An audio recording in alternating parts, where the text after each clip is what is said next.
oluyimba lw'amaanyi.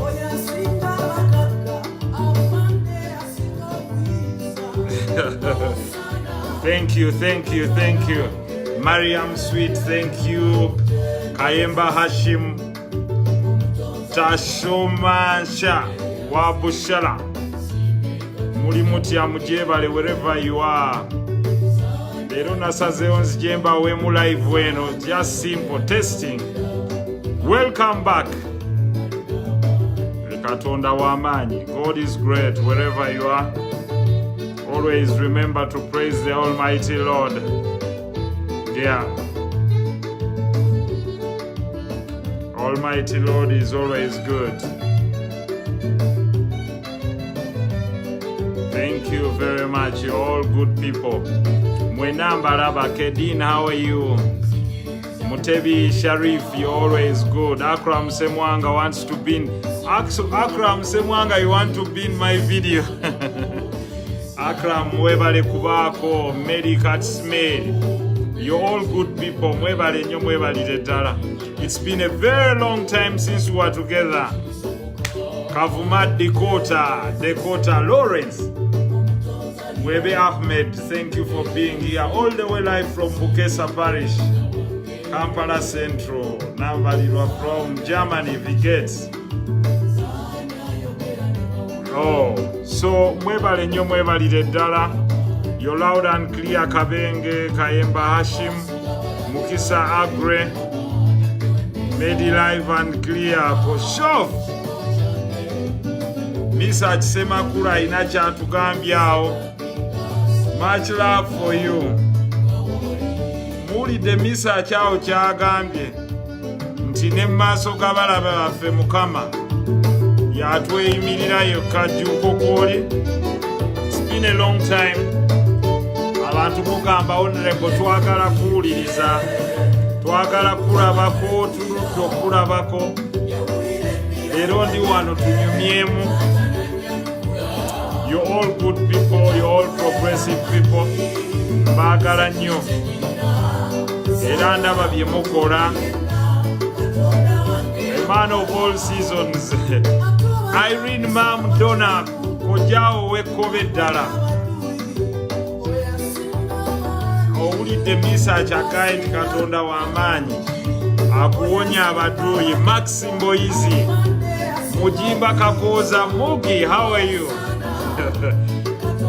Yeah, Medi Katsmedi. Yeah, George Aravaz, you're doing well. Khadija Narubeka, thank you for being live. For those that have lost people, rest in peace. Taremwa, one love. It's been a long time since we interacted. Joan Jojo, welcome. Obulidewa, I'm happy you're here. Nancha Hamida, thank you very much. Andaman Daku, how is Holland? Tubulanganye. But I know you are alive and you wish me well. You're a good person. You're a man with a great heart, man from the city.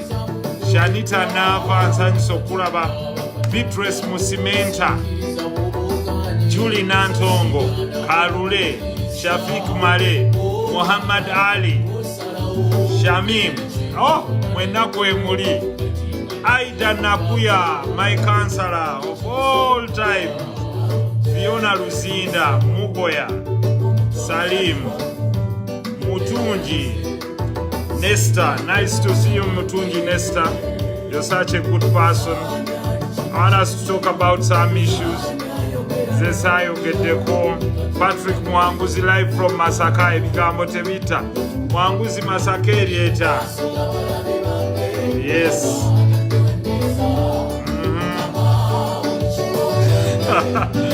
Charles Bossa, nice to catch from you. Kubidemwa Kaziki Ako, hi. Brain power, oh yes. All the way, brain power, all the way. And this is going to be simple and interactive. And Vajita Intellectual Zone. Saturday evening. Catch up with the Intellectual Zone. Oh, Optional Alpha live from Kata Wagambachi. Hajara, always with you. So thank you very much, ladies and gentlemen. Good evening once again. It's been a long time. Yeah, we are being caught up into elections and other things. Mbagala nnyo, mbagalira nnyo ddala, and I can assure you, muli mikwano jange mwenna, and it's been long. Those that agree with me, and even those that do not agree with me, I have a lot of respect for you.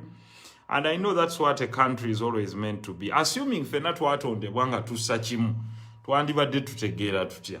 But the difference in our ideologies is what makes us better people. That's why osanga yakole simu ngemu ya Apple, endala ya Samsung, endala ya, you know.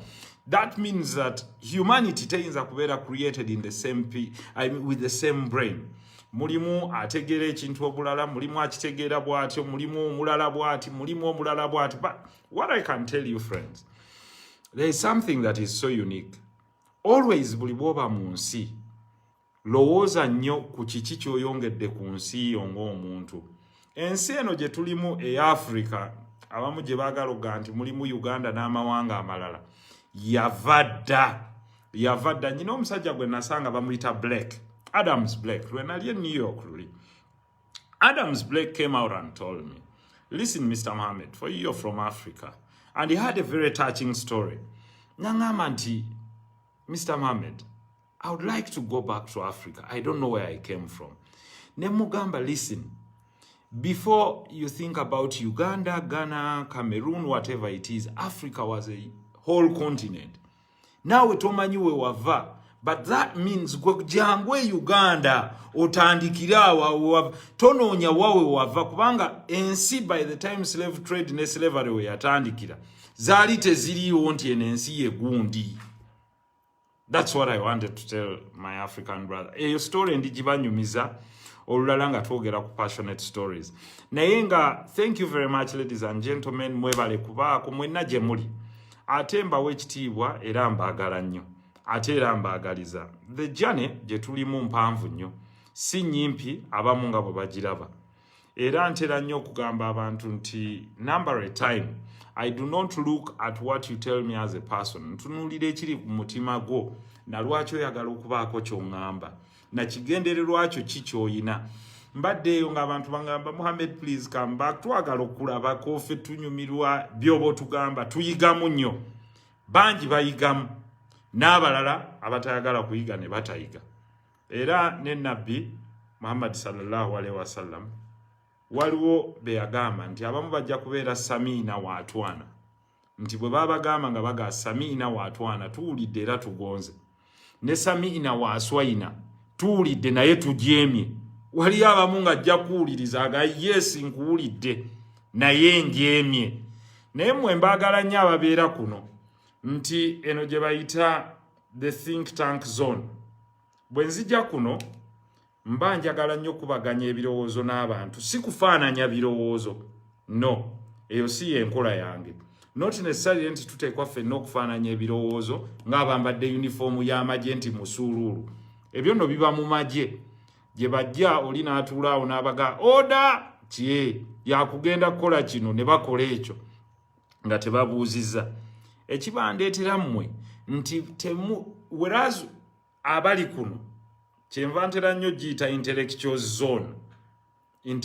zone nti tubeere kuno nga tulina engeri gye twerungamya. Bw'olabako wempaba towaana buwaanyi, si yenkola yange. Wabula bw'olabawo ng'oyina nti oyina ekirungi ky'osobola okugattako, kigatteko tutambule. Mukama Ben ali tuned in from Ndere Center. Olwaleero waliwo issue gye tulina mu parliament gye njagadde nzije njogereko nammwe. Waliwo issue y'emisolo. Emisolo mingi nnyo Munnayuganda gyawa. Ng'ate mbadde njagala okubaleeta mu eno interactive discussion. Yes, mu nsi yonna bawa emisolo. Era emisolo si kibi mu kuddukanya gavumenti ez'ensi. Naye emisolo bwe gifuuka nga kiringa ekibonerezo eky'abannansojjiwa nga tebalaba we bagifuniramu, olwo beekyawa. Revolution zonna ezasookawo mu nsi zaaviira ku misolo egyali gitatunuulira busobozi bw'abannansi nga abafuzi abaliko mu biseera ebyo bagibabinika mu bungi. Abali kuno mwenna abamu muyinza okuba mwagiwulirako abalala nga temwagiwulirako naye kati internet weeri. Waliwo gye bayita mother of all revolutions, gye bayita 1789 French Revolution. Mwaka gwa 1789 Abafaransa baatabukira obwakabaka obwaliwo mu France obwa Louis XVI. Ekyabaleetera okwekyanga kyali ekintu kimu, kyali ekintu eky'emisolo emingi. Mu nsi bw'okyajinga nnyo emisolo gireetera bannansi okwekyawa. Naddala bw'obanga emisolo gy'okyajinga abantu tebalaba kiki gikola na kiki gibongerako. Ebyo bye bimu: emisolo, ettaka, embeera y'abantu, effugabbi, okusiba abantu n'okubatulugunya. Bireetera abantu okwekyawa, ebiseera ebimu ne beekyangira ku abo ababa bakulembera.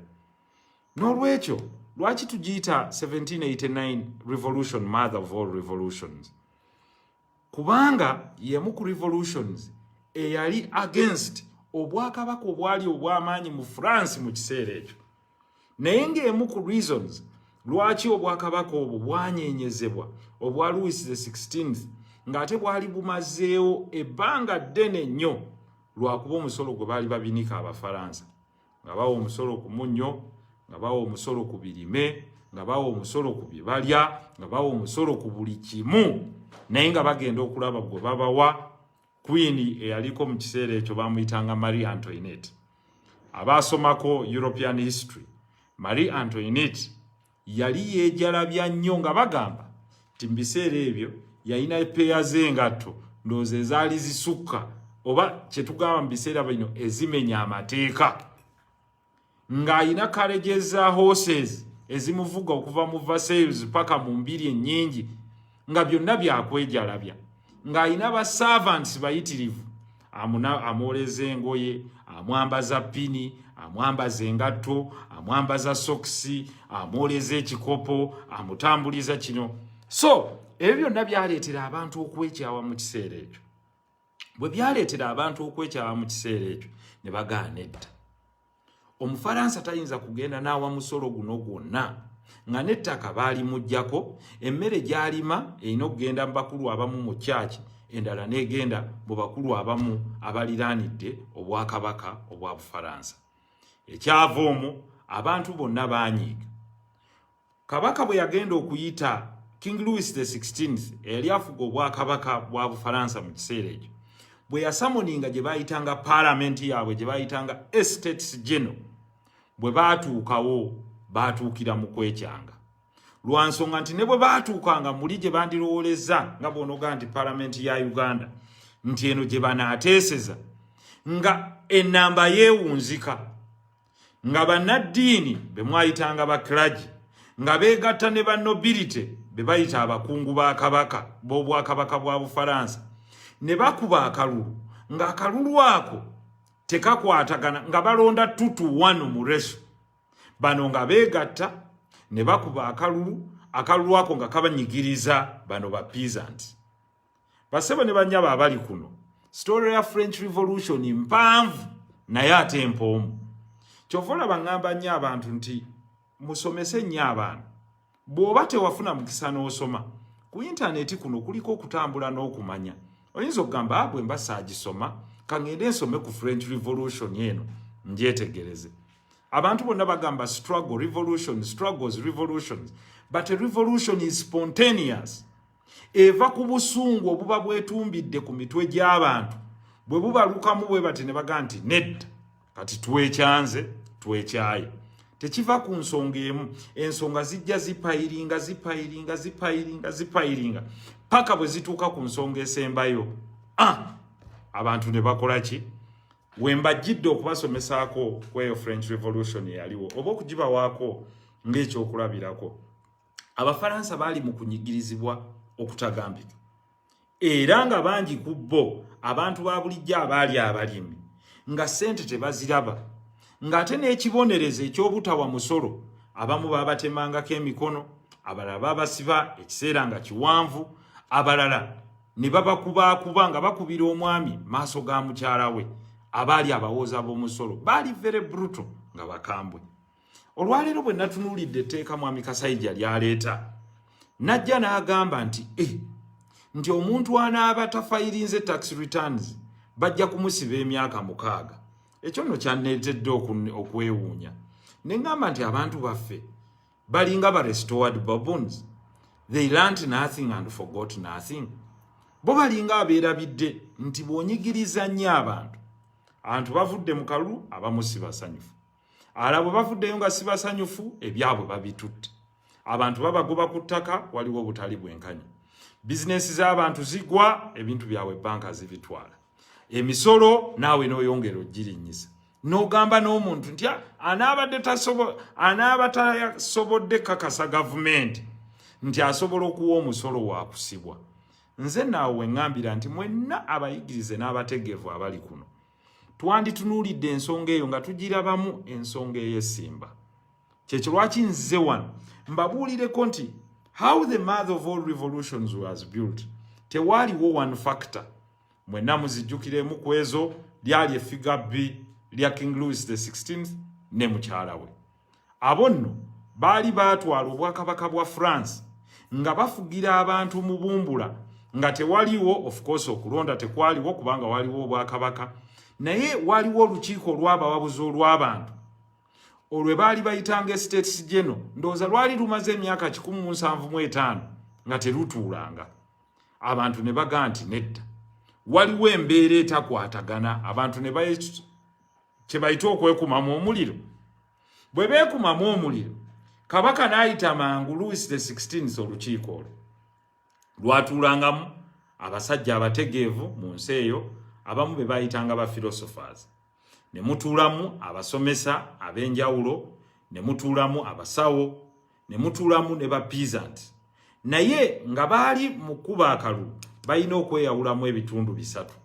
Nawankubadde abantu baali bangi naye nga oludda olw'abakungu bonoga nti abakungu bw'obwakabaka be bayita ba nobility nga beegatta n'oludda olw'abannaddiini be bayita ba clergy nga buli bwe bakuba akalulu ratio ebeera 2-1. Tewaliiwo ba nobility na ba clergy lwe beegatta n'abantu ba bulijjo. N'olwekyo ebintu ebyo byonna byaleetera abantu obusungu obungi.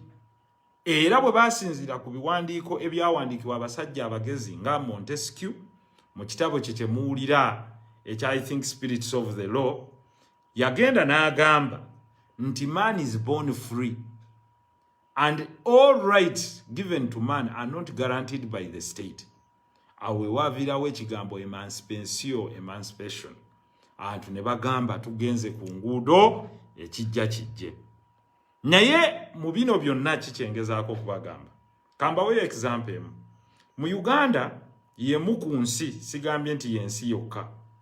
Bw'obanga onoosuubula ekintu n'okireeta, ekisooka abantu bonna bakola nga beewola mu banka. Oli n'asingayo ekintu kye oba nnyumba ye n'agenda mu banka emuwole ssente, ekyapa kye ne bakiteekako gye bayita mortgage ne kisigala mu mikono gya banka nga yekinako obuvunaanyizibwa ne bamuweera ku bitundu 23 ku buli 100. Amakulu bwe baba bakuwadde miliyoni 1 oba olina okuzza emitwalo 23 buli mwaka.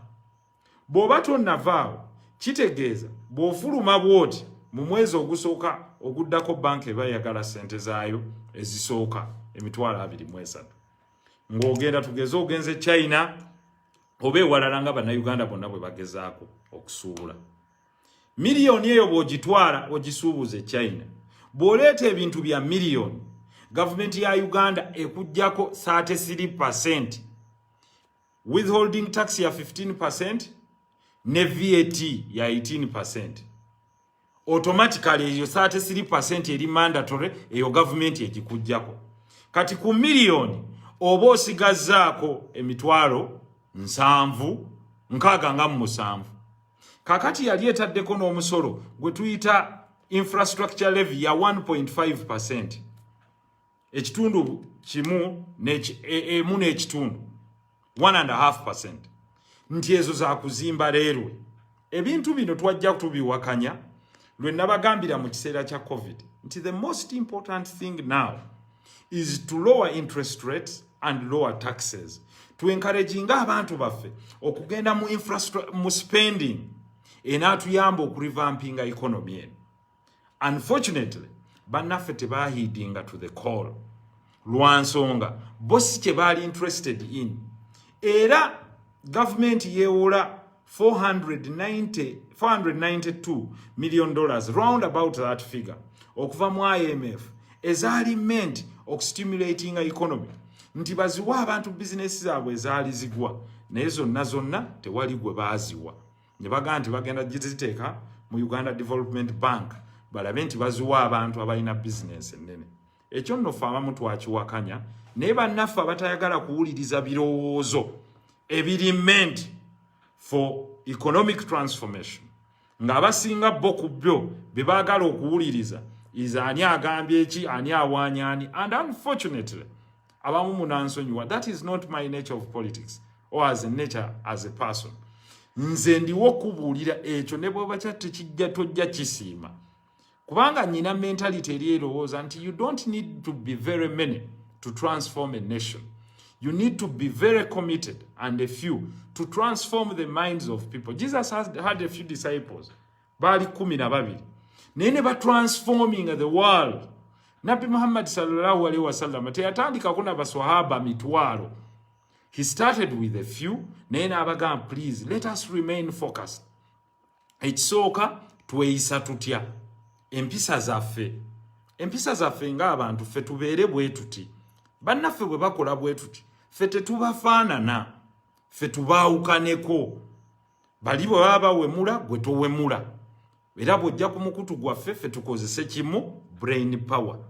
Ffe twefaanane, tukozese obwongo, be intelligent, be humble. Oli ne bw'avuma, kwa Yesu we yali agenda baamuvumanga. Nabbi Muhammad sallallahu alaihi wasallam yagenda okubuulirira enjiri etwayifu ne bamukuba amayinja n'abagamba abo mubaveeko kuba batume, naye mabega waabwe wajja kuvaawo abagolokofu. So kyenva mpa commitment eno to try and teach, because all revolutions were not led by masses. They were led with those with knowledge, and masses followed them. N'olwekyo nkubiriza abantu abali kuno nti tulwane nnyo okulembeza nnyo okumanya mu kifo ky'okulembeza okuwalagana, kubanga kwo tekujja tuyamba.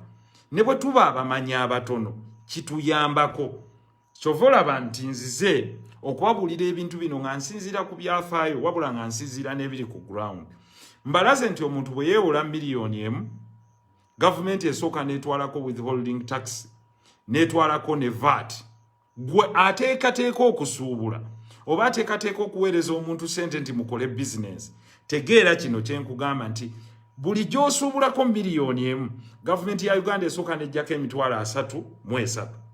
Bw'emala okuggyako ezo n'ekwongerako 1.5%. Kakati bwe zikuggyako n'oleeta emaali n'ogiteeka mu dduuka. Bw'ogiteeka mu dduuka n'ejja ku endi y'omwaka n'ekusaba income tax ya bitundu ebisukka mu 3, kubanga era ba capital gw'obadde okozesa. Kyova olaba nti baagala okwaccessinga bank details z'abantu, nga bwe batunulira tiini yo batunulira gross transactions, ne baga nti obadde waakaleeta ebintu yadde bya miliyoni emu, naye waakaleeta ebintu mwaka guno bya miliyoni eziwererako ddala 16 oba 12. Tiago jatuwa over threshold ya 30%, kubanga sente zo mu pay as you earn zambuse. Pay as you earn. Income tax yo yeeyongedde. Kakati omuntu ali kuna ateekateeka okusuubula obusente bw'obukuŋŋaanyiza. Bw'ogenda miliyoni emu eyo n'ojja emitwalo 7 n'ofuna bw'olina by'oguzaako, bw'omala okubaguzaako ate era gavumenti n'etukimako ebitundu 3 ku buli 100. Singa ofisaawokko n'okolayo akayumba n'okazimba akayumba k'abapangisa, seminti gw'oguze bakuwozaako sente, kubanga bamuggyako excise duty 1. Bw'ogenda omugula kubaako VAT. Kitegeeza ogenda okuwa omusolo. Bateekewo system eri gye nkugamba nti ababeera ebweru singa muyina kye munotisinga nti abazungu abo bakola system bwe bamala okuintroducinga tax system nga kizibu nnyo okubreaking away nova in a certain standard nga bwe baba bakuzaalira mu family nga mubadde mufuna ssente bweziti okujjako ng'obugagga bwansikirano ogenda okwekanga okujjako ng'olina talent y'amaanyi ojja kusigalaawo zonna z'okola nga bajja batemako omusolo osigazaawo za kulya za renti oterekawo ntono kakati system eyo eri meant ocreatingawo a middle class eri fictitious abampuliriza middle class kitegeeza nti bannaffe balina be balina okukolera tax break gwate bakusasuza omusolo mu kusasuza omusolo oyo bazimbewo gye bayita artificial middle class nga yeyaabwe yesobola okugula ettaka yesobola okugula ebizimbe yegula aweddemu kati gwe ekizimbe kye waleka mu banka yoona amaze okufuna ez'obwereere yajja n'akigula oba muntegedde ngezaako okulaga nti eno tax regime yonna eteekebwawo it is meant to create a class ey'abantu abajja okusigala nga ba beggars naye nga wate waliwo abali obulungi kakati gwali kuno bw'okubirako ku muzeeyi essimu omuntu singa akubuuza bizinesi ki gy'osobola okukola mu Uganda with this tax regime teriiwo. There is no single successful business that you can make. Okujjako okulunda ente kubanga zente bannaffe bakkaanya ezo teziggyibwako musolo naye ate okulunda ente njagala mumpulirize tosobola kulunda nte nga toyina ttaka meaning omuntu atandika okulunda ente immediately otandikirawo ng'olina ekazi z'ettaka bw'oba n'otulunda ente 5 olina okuba eka z'ettaka at least 5 okuliisizaako ente ezo meaning otandika ne minimum level of wealth kyekyo lwaki mulabyewo aggressiveness mu land acquisition nti abantu bagendera big chunks of land kubanga balunzi abamu balowooza okulunda its cultural naye okulunda is one way of keeping wealth era mu byonna ebibadde subsidized wano towulirangako omulunzi w'ente atunda ente emu miliyoni 1.7 mu Lufula n'agenda nga tasasudde musolo naye omuntu asuubudde ekintu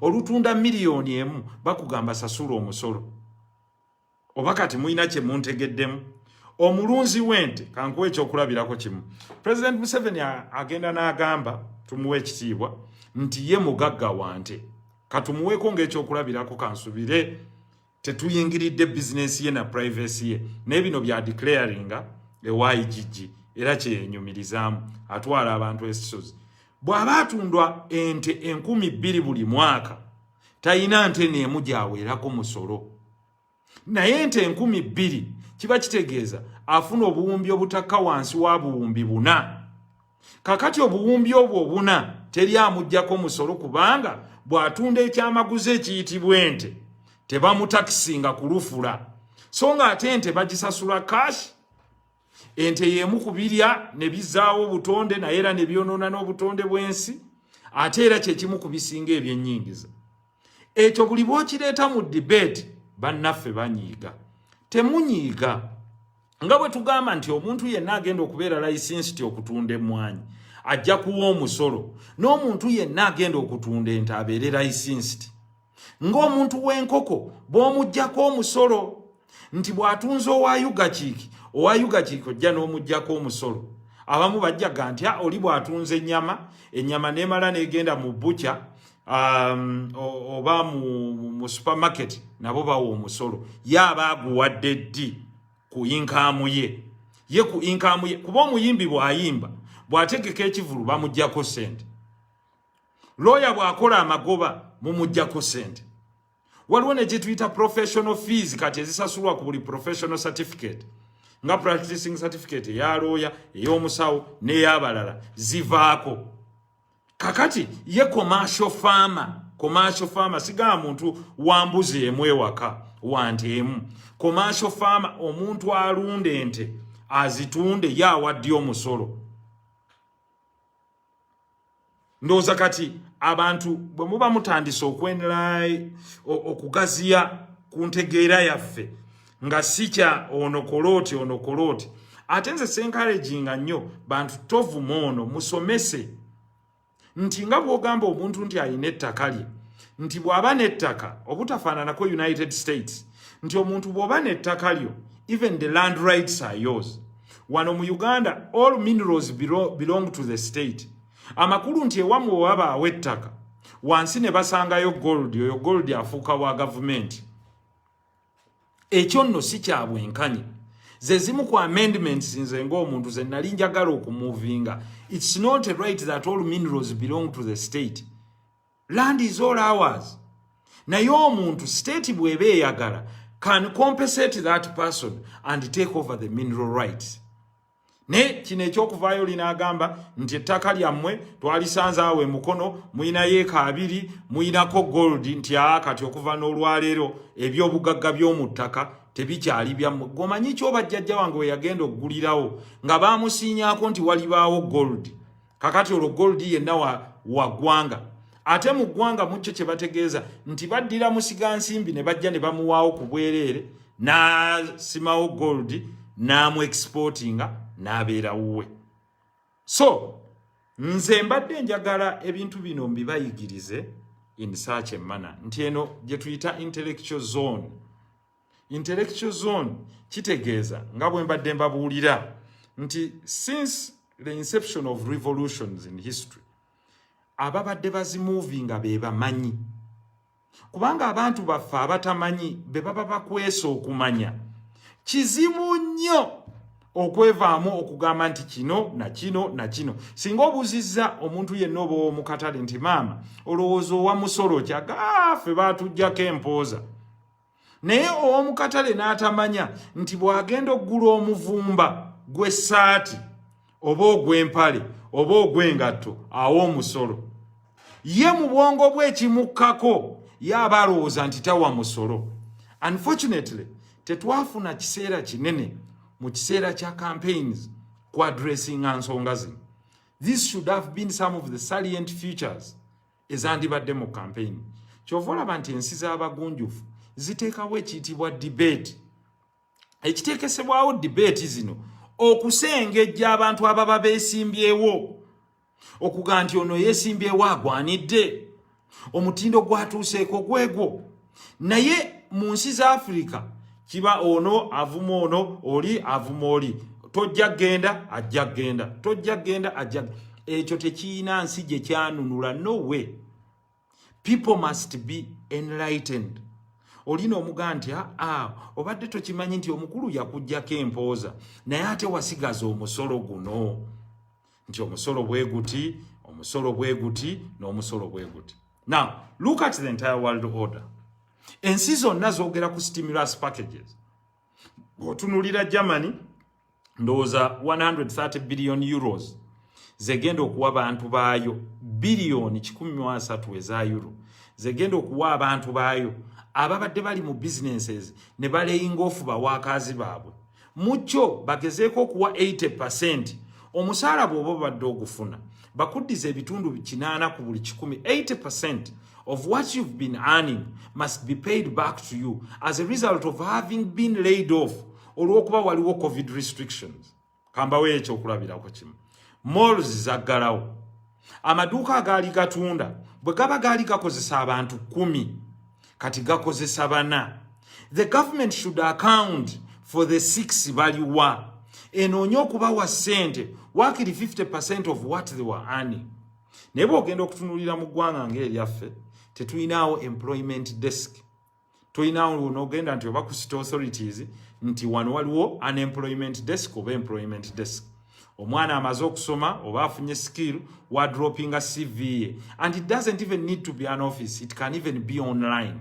Nti omuntu bw'ayingizaamu information ye government data bank capturinga n'emanya nti fulani ne fulani ne fulani basoma civil engineering naye balina experience ya myaka bwegiti, they were laid off by companies X era tebalina mirimu. Awo Uganda Bureau of Statistics nesinziira okwo okwamortizinga information yonna gyeyina n'egisapplyinga government okugiyamba okubudgetinga relevantly.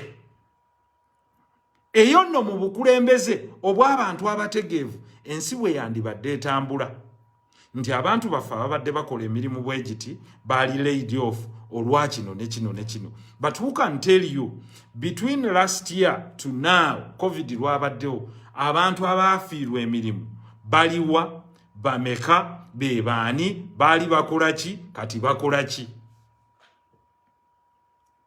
Ekyo kye bayita where intellectuals must come to play. Nti believe it or not, the few that understand must help liberate the brains of those that are brainwashed. Sinti buli omu agenda kutegererawo ku lunaku lumu ng'osomesa.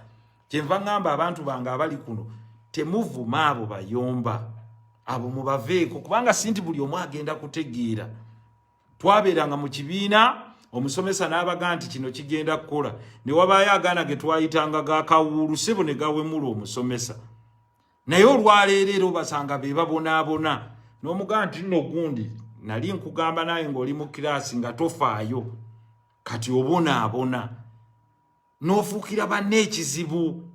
Bw'olaba munno ayiseewo bamututteko e Dubai afunye omulimu mwe mukolima. Kale bannange era abo baayitawo bo bali bulungi, gwe naawe osobola okubeera obulungi. The issue is noonya okumanya and have a good heart. Kati kambawo ekyokulabirako kimu. Gavumenti eteekateeka okwongeza omusolo ku internet bundles. Luli bwe twali mu parliament twawakanya otiti nga bagamba bajja kufunamu biliyoni ezisukka mu 3. And I challenged them oba baliweza ne biliyoni 18. Ebyange kwe biri ku Hansard. And up to today ne biliyoni 18 tebaziweza. Reason bannaffe bakulembeza nnyo mu kifo ky'okuwagika amagezi, knowledge, okumanya n'okutegeera n'okufumiitiriza. Do you know how much business in the world runs over the internet? It's a lot of business. Naye olw'okuba nti gwe olinako abakuchallenginga ku internet, gwe n'ogamba kangirinnyise ebbeeyi so that Uganda tebafuna access to information. Now that is wrong. Yes, we need taxes from those that are making profits. For example, big companies as Mulaba, Uber, but they can retaliate. N'abantu bongo ku accessinga platforms zaabwe, they have to pay. So tukkirize nti nabo batuteerawo kinene nnyo. So amawanga ganoonya okulaakulana, you must lower the cost of accessing information, and that's the cost of internet. And the cost of using these platforms to ease business. Kankuweeyo ekyokulabirako kimu. Nti government bw'oyongeza price ya bundles, oyinza okuba ose online market.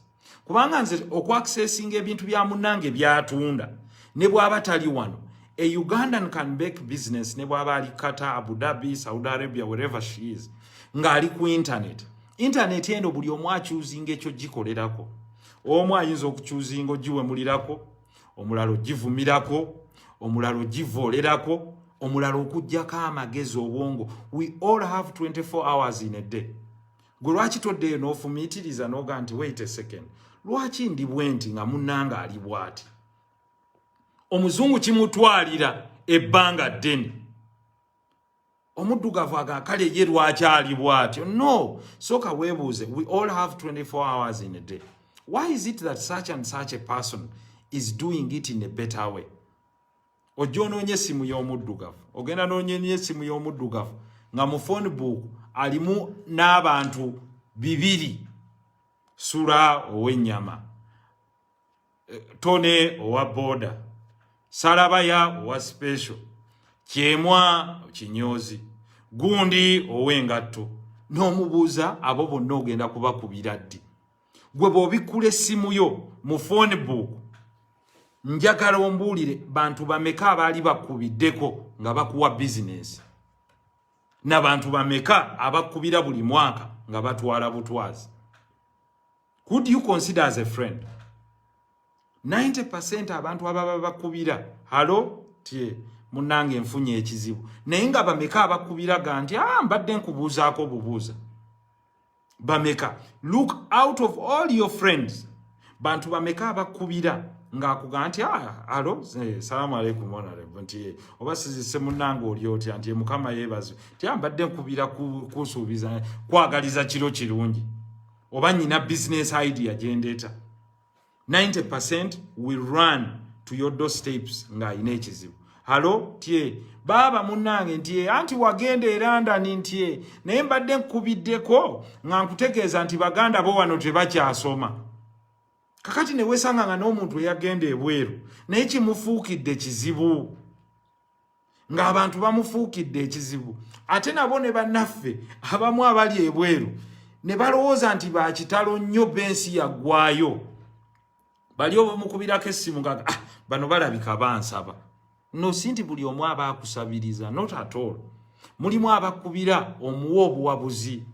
Mulimu abakuweereza message omuwa okumanya. So tetutekinga abantu bonna kubeera sui generis. Of course mbantu bonna sinti buli omu agenda kuba mulungi. No. Some people are bad. They're just bad hearted. Nga Mungu yamukola mubi. Ngere fitina ne hasid. Goloza lwaki ogamba nti kula aunzu birabbi nansi. Mungu nkuingiriza obulabo obuli mbantu. Kubanga mbantu mulimu abalimu hasid fitina. Ngoli ne bwakulabako obulabi agandi lwaki zaituni yali obulungi. Era bo mama be bali nnyo ennyonyi. Era bo balabe wabo be wakola graduation. Abo gye bali. Abo mujja kubalaba ate wallahi Mungu kye yakola asiranya abantu abo. Kubanga hasidi eyo ebaleetera ne pressure ne balwala. Ng'ekimulwaziza kubeera nga alowooza ku kyoli munne kyakola.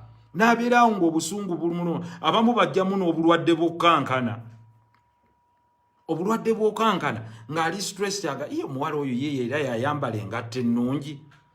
Ensawo ennungi era be bagirina. Ekyo kyokka ne bakibanyiiza ne balwala. Ng'obulwadde buvudde ku mutima ng'ekibuleese okuva ku mutima ogwo butayagaliza. Kakati gwe omuntu ne bw'oba tomwagala munoonyeeko okumanya. Knowledge. Gwe oyinza okuba toyagala Bill Gates, but Bill Gates will not have time for you. Yali ku inventions, Microsoft inventinga ki.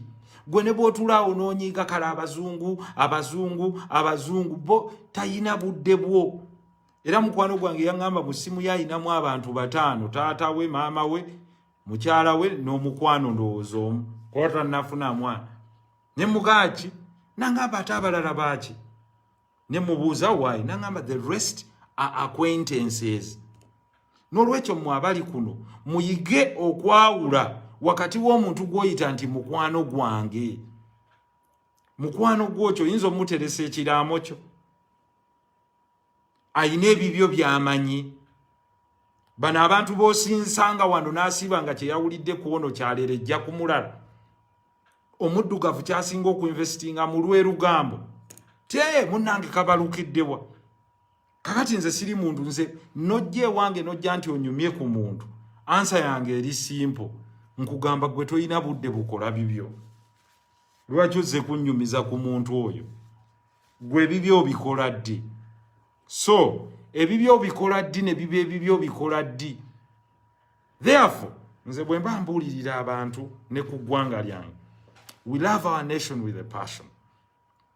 We don't need to be very many to create change and impact on our nation. We need to be learned and understanding. It's always abamanyi be bakulembera abatamanyi.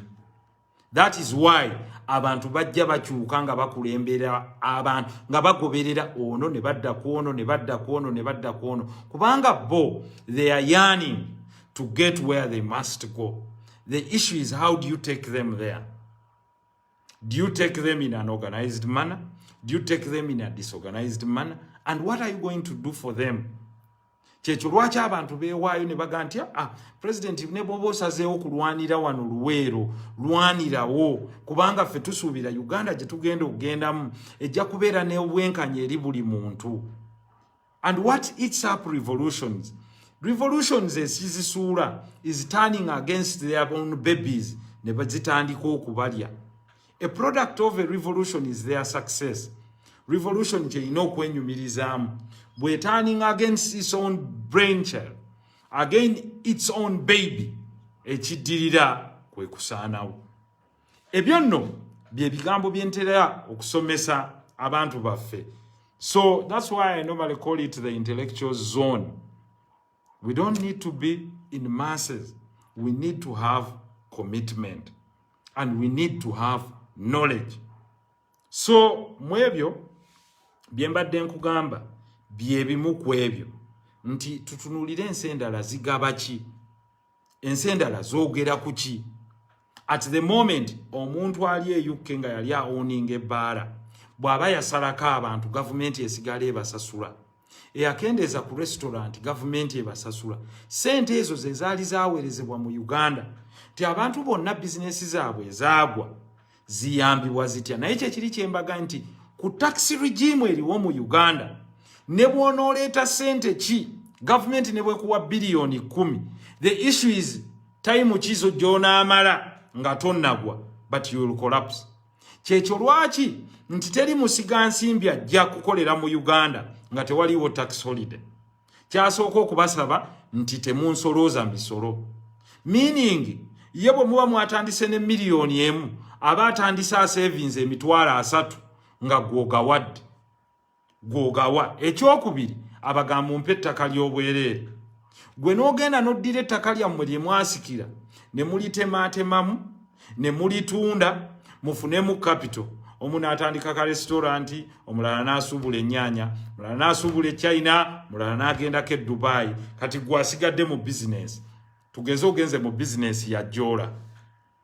Bw'ogenda mu business ey'ejjoola ogenza okuleeta materials, tuziyita materials. Government ya Uganda kye nali nginenya, abantu baali bakyali mu COVID n'erinnyisa ebbeeyi ya material container okuva ku miliyoni 120 n'egiteeka ku miliyoni 505. That's a lot of money. Bwe nabagamba during COVID period, I think to you guys, you've inflated the cost of the testing kits, and the reason was very simple. Kubanga bamanyanga ba truck drivers bangi abayingira. So when you inflate the cost, boba was like inaba truck drivers bokebera every day 2,000. It's a cent. Who did it go to? That is why the construction industry remained open. Nga bannafu abafuna sente balina okufuna ewozituuza bongera okuzimba amayumba n'ebirala ebifaananako bwebyo. Nabagambako ku nsonga ya curfew. Nembaga curfew has nothing to do with the spread of COVID. Mwenna mukirabye today nga buli omu akaaba curfew, aba border curfew, abalala curfew. Why? Ogamba otya nti oyagala ku boostinga tourism nga tugeze singa omulambuzi ajja wano ennyonyi n'emusuula SN Brussels oba KLM egwanga essaawa za curfew ziweddeko, ava atya ku airport? I want someone with a brain to analyze that. It takes a little bit of a much better brain omuntu okwanalizinga ennyonyi ya KLM egwa saawa beyond saawa 3 ez'ekiro kuba esooka Kigali n'egwa wano. Kakati bwegwa mu Uganda okuva ku kisaawe Entebbe, tourist bamutambuza batyo omutwala ku hoteli ye Serena nga wakyaliwo curfew. I think people should think wider. Ekyokubiri, singa abadde agenze mu Queen Elizabeth okulambula nga avaayo atya, meaning teri mu nsintu wansi ndala agenda kulaba nti ensi ekyali mu curfew n'agenda n'akolayo obulambuzi. Why? Because tourists are interested in the following. Bwatuuka, information must be simple to get. Bwatuuka wano nti ate OTT agenda okulaba nga internet ye tekola. Ekyokubiri, they must find transport easy and feasible. Bwatuuka wano nga bamuga nti awo lutuuka saa 3 ennyonyi oba tokyasobola kuva mu kisaawe kubanga waliwo curfew. Which tourist will board a plane from United States on KLM agwe mu Uganda nga akimanyi bulungi nti ennyonyi weetuukira ajja kusula ku kisaawe? It takes brains. Teweetaaga na kuvuma muntu. Nekyetaaga okuga nti omukulembeze w'eggwanga fumiitirizaamu ku ekyo nti ate ennyonyi erandinga buli lunaku. Turkish Airlines eri mu ssaawa ezo, Egyptian ndowooza naye eri mu ssaawa ezo, ne Ethiopian ekyaliwo. Kakati bw'otunuulira n'ofumiitiriza ekyo kirabamu ki nti eyo zero. Nojja mu nsi n'obabuuza nti yes vaccination etandise, nti yes twanditandikidde ku baani? Mu Uganda abasinga okutambuza obulwadde bali ba truck drivers. Bewanditandikideko kola vaccination ninga eddagala lyakajja kubanga bamuvinga transboundary. Abakadde, truck drivers n'abantu abaliko obukosefu ku mibiri gyabwe. Do you know why? A blind man buli watambula agenda akwata ku bintu. Kakati talina kusiiba wamu. Abo bewanditandikiddeko vulnerable people in society, bananses, abasomesa, truck drivers, abantu abali vulnerable ataba interfacing n'abantu abangi. Bankola mu butale, omuntu akola mu katale asinkana abantu bameka olunaku nga bajja gyali.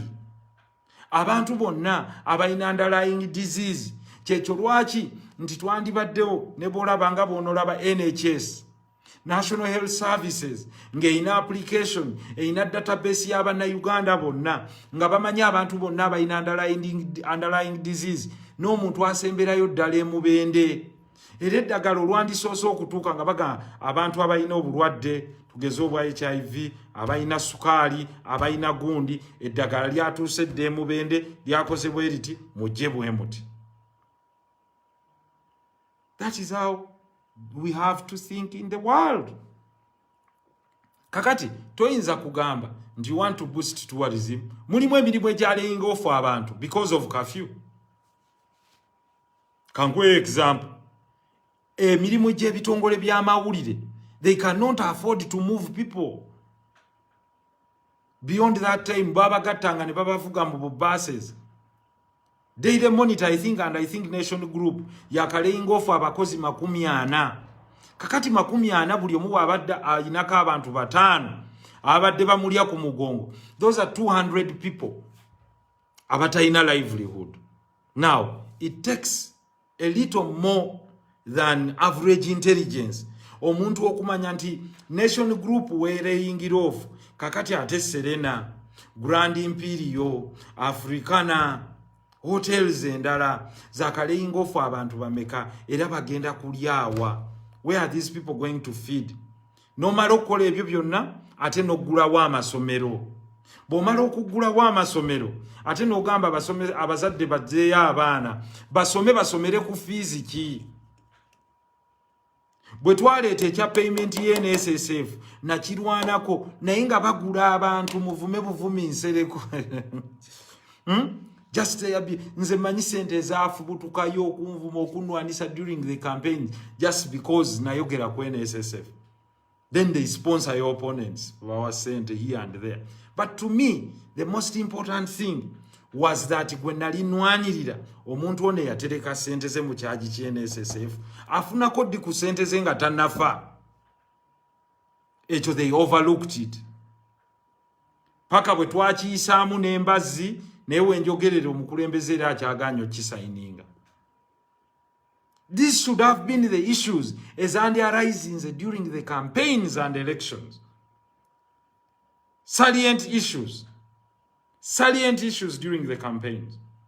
But because bona bali bakimanyi that if you bring that level of debate, abantu tebajagala bawoza kimoli wa kibiina. Is that important? Is it important whether I belong to DPF, DC, NUPO, NRM, or I'm independent? If I was a doctor, come to me, I treat you as you are. Omusawo takubuuza waggwanga ki this. Naye omuddugavu yali fixated yawo kubanga lenzi ezize ez'okutegeera baazikomyawo. Tebamukkiriza kuthinkinga beyond the curtain.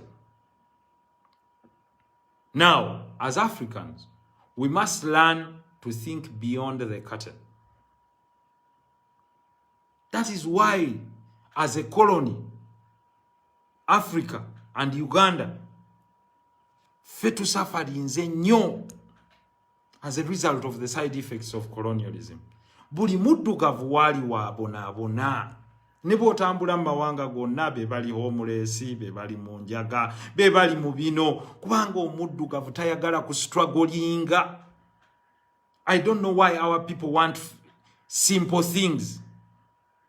Omuddugavu mulimbe n'endabirwamu otwale gold. Meaning any message bent on lies. Omuddugavu agitwala mangu. Why? Kubanga omuddugavu bakimanya mu nsi yonna tayagala kunoonya kumanya. Bw'ojja olwaleero n'omulimba akantu katono nnyo kaatwala. Omuddugavu mwerabize. Kyekyo lwaki kyali kyangu omutwala nga slave. Ye yali ekisolo eky'amaanyi naye kyekisolo ekyali subdued mu nsi yonna. Why? Omuzungu yajjanga omu n'atwalako omukulembeze waabwe omu, omukulembeze n'amuwa abantu 4. That is why the African race is extinct. Omuddugavu ye muntu alaba omuzungu n'abeera excited. Mama, omuzungu yampanye. Oh my God, you people. Ffe twabasomeramu, omuzungu alinga ggwe. Naye omuzungu kati n'amala akuba omuddugavu mu mawulire, omuddugavu agatimba n'ogatimba. Bannange bantaddeko mu mawulire g'abazungu. No. Mulekerawo mentality eyo. Let me tell you, the most expensive place in the world in the next 30 years agenda kubeera Africa. You African people who are here that are listening to me, the most expensive place will be the place enebeera nga eteina pollution, nga tulina green belts. Abasajja eriyo n'obalaba New York ebizimbe bibeetoolodde banoonya wasiza ku mpewo ennungi teriiwo. That is why tubabuulirira nti be proud of what you have. Abazungu bonna bagetinga worried lwaki abaddugavu tebafa nnyo COVID. Ekyo kyokka kibasibya tebeebase. Naye bunoolaba oli yenno bwe bakyaza omukonga muzungu. Bayita ekyalo kyonna omwana waffe omuwala agenda okumutwala wakitegedde nti muzungu. Era ne bateekawo n'ekigambo nti okumanya muzungu ayina ne Haiti y'Abamerika. Ekyo ne kifuulwa eky'omugaso. Nabagamba wano nze nali ku NTV nembaga you guys. Temugulumiza abazungu bennyini bagenda kutuuka babagaye nti eyo gavumenti gye balonze tugirecognizinga. Nagenda okulaba bajja owe era Nsereko ogamba otya nti abazungu neŋŋamba era omuddugavu yakalaba abazungu yabatijisa.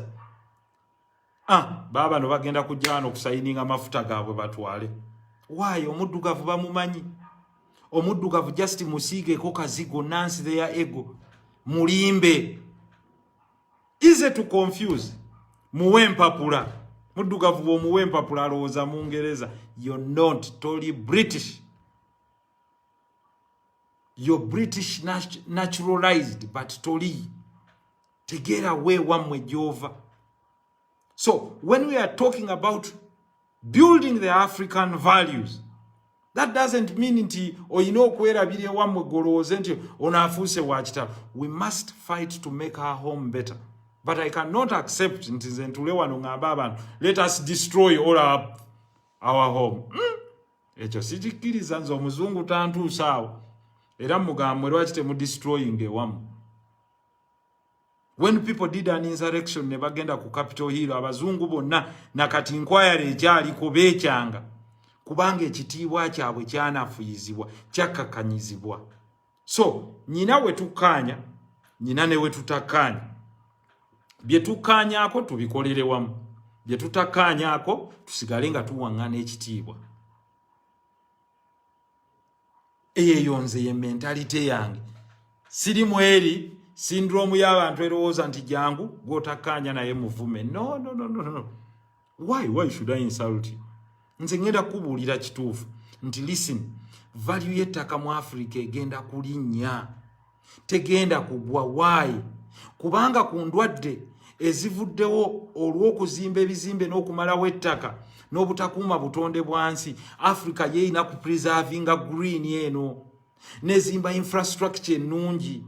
Abantu bajjeeko omusolo tugambe titugenda kuwa 4%, naye sente zino zigenda kukola dual carriage ng'eva wano paka Malaba.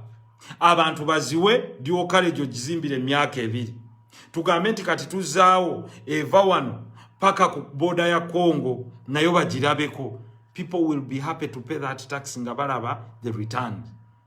Balabe ku light rail mu Kampala. toyinza kwogera ku mujjulirizo toweetaaga nagoba wa booda gwe zimba light rail nga train eva wano neeyiwa emukono mu ddakiika 9 ojja basanga nga bali ku stage z'emukono gye batandikira okujja abantu kubanga train abantu ebayiwa mass transit system nga munnaffe Magufuli gye yaleka akoze. Therefore bw'obanga wali mu Tanzania nga wasakyawa CCM tekitegeeza nti mu CCM buli yali mubi. Oyinza okuba wagisyawa ku mulembe gwa Nyerere naye ate era neereeta Magufuli omulungi. The issue is how good is the personality. What does he wish for the nation? Awuliriza atya abantu? Listening. So wano mu Africa, our biggest problem is that we do not want to address our problems in that way. No sanga nga muna Uganda yetaaga visa ogende Congo. Omukongo yetaaga visa ogenda mu Uganda. Ne bonna ne baga nti tukyalina under development. Golabawo mu Faransa yetaaga visa ogende UK. They just cross. Ekyo kibaddewo emyaka mingi. Gwe weetaaga visa ogende Nigeria. Naye osobola okukolerayo business because of these imaginary lines bannaffe ze baatuteerawo, and they cannot allow us to unite. Why? Because the moment we unite as Africa, then we become a stronger bargaining bloc. Chovolaba nti abaddugavu omusanga nga buli omu ayagala akoleka business akatono ne bwe kabanga kagwa. Naye n'osanga why? The question is why are the Jews big in business? There is a reason. But Jews wakiri bo beegatta ne bakola business emu ne basharinga risk. Baba baddugavu onayagala buli omu asiteekewo ka kiyosiki nga batunda ebifaanana.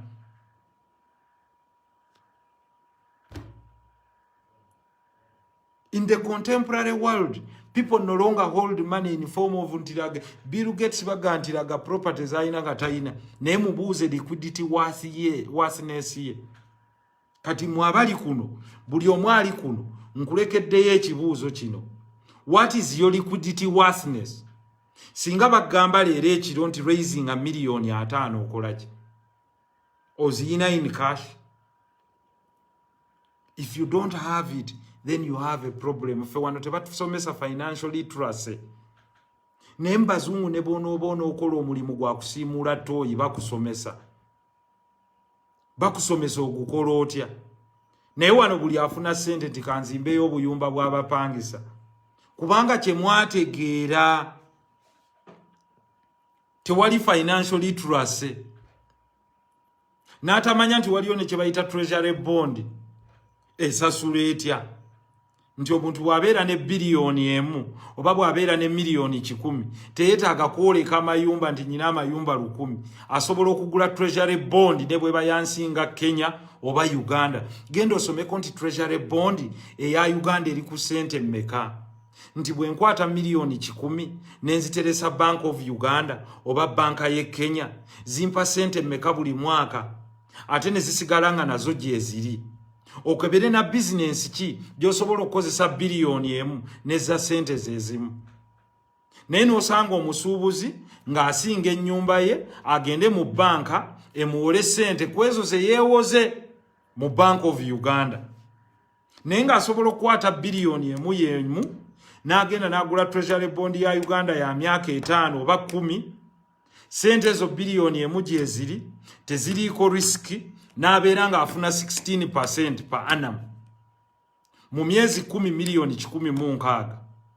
Mu myezi 12 aba agenze ndowooza miliyoni nga 184 oba 80 n'omusobyo.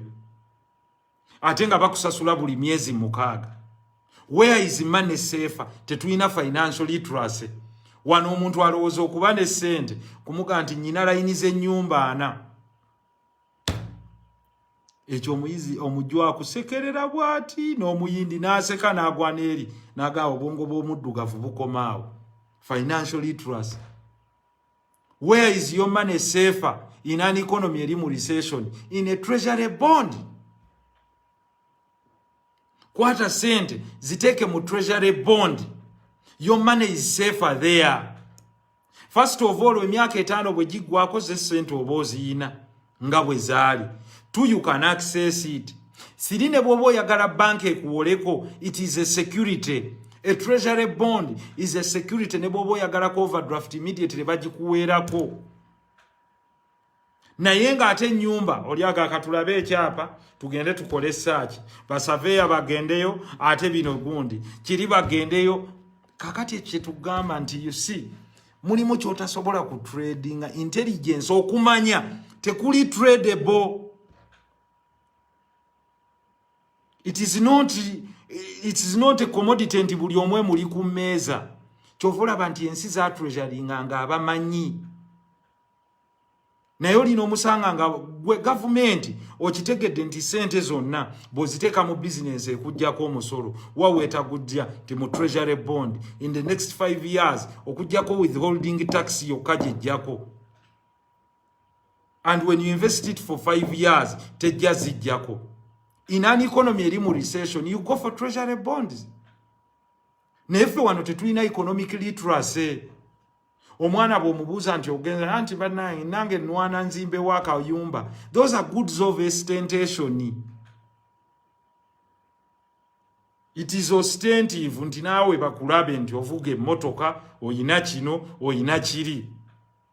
No. Ate bw'ogenda mu safe economies, the safer the economy, the lower the interest rate ku treasury bond. Naye mu zino economies eziri sheki abazungu bakwata sente najagula treasury bond za Uganda za $1 million 7 nga talinnyangako na Uganda. Kubanga ezo zo sente ne government ne bwekyuka tosobola zitwala. They attach your reserves.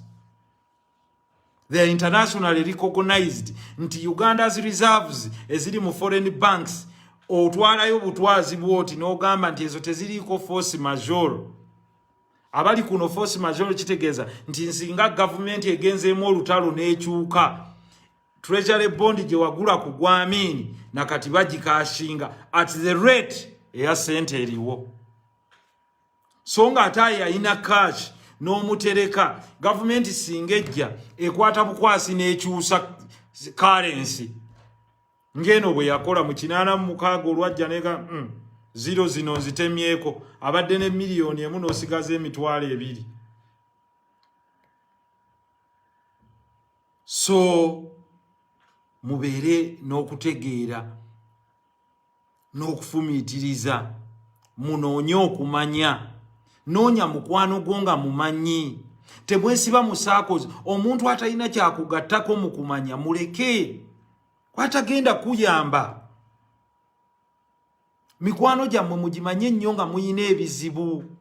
Ofiiriddwa tokuba simu gwe linda omanye banno baani abategedde kasitooteekayo nti taata mulwadde otunuleko ku simu yo bameka abakubyo ga munnaye nga kibi tukukwatiddeko wanti oli ne bwakuwa omutwalo gumu nga guvudde mu ntobo y'omutima gwe mukwano gwo nnyo okusinga akuyita ku pate.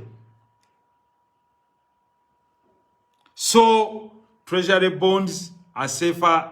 Osobola okugula eze Kenya, osobola okugula eze South Africa, osobola okugula eze Russia, osobola okugula of any country, but they are the safest ways of financial investment.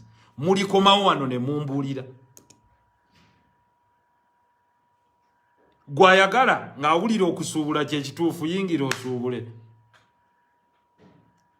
Ojja kudda wano ng'ongamba woowe hadi. Kye watugamba kyekyo okujjako ng'ogenda kubba musolo. Bw'oba togenda kubba musolo n'ogenda osuubule mu mazima gaago wano toyinza kusigaza more than 10% of profitability. And 2, requiring personal input. Abakozi bootaddeyo bakubba bino ne bino ne bino. Naye ebyo nja kutuula mbasomeseeko kubikola bitya. Abantu baffe bali ostentive.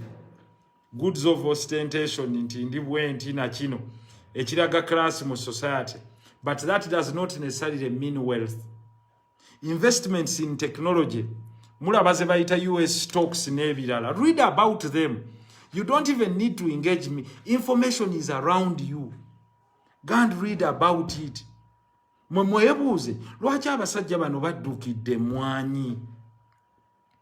Era gwe mutuulaawo mufumiitirize mwebuuze lwaki emmwanyi, one of the most consumed commodities like oil, yo ensi eziproducing emmwanyi zikyali njavu so nga ate ziproducing amafuta ngagga.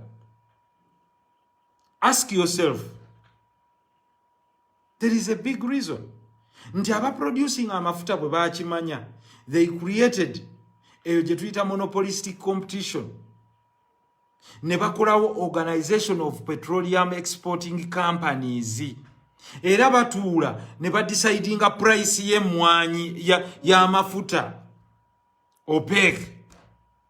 Naye gwe tunuulira ensi ezitunda emmwanyi, Brazil, Colombia, Uganda, Ethiopia, Ivory Coast, Democratic Republic of Congo, zonna ezifaananako bwe zityo. The most consumed commodity nearly in the whole world. Emu ku zo ze emmwanyi. Neffe tetusobola kutuula wansi ne tukola organization of coffee exporting countries. Naffe ne tudecidinga price y'emmwanyi. Emmwanyi yokka enywebwa mu nsi yonna egenda kulookinga nearly $1 trillion plus.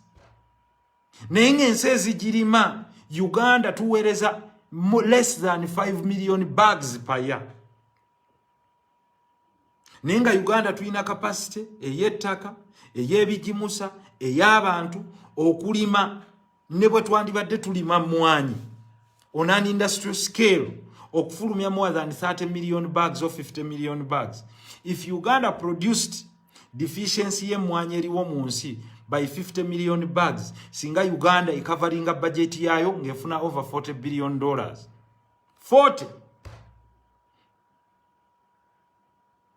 Naye kati budget yaffe teweza na billioni za dola 15.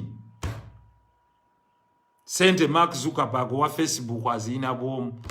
So Mark Zuckerberg asobola okufinansinga budget ya Uganda buli mwaka. Buli mwaka. Omuntu yayiya app ya technology. Mwe muyine emmwanyi, ensi yonna ezinywa, consumption y'emmwanyi yeeyongedde.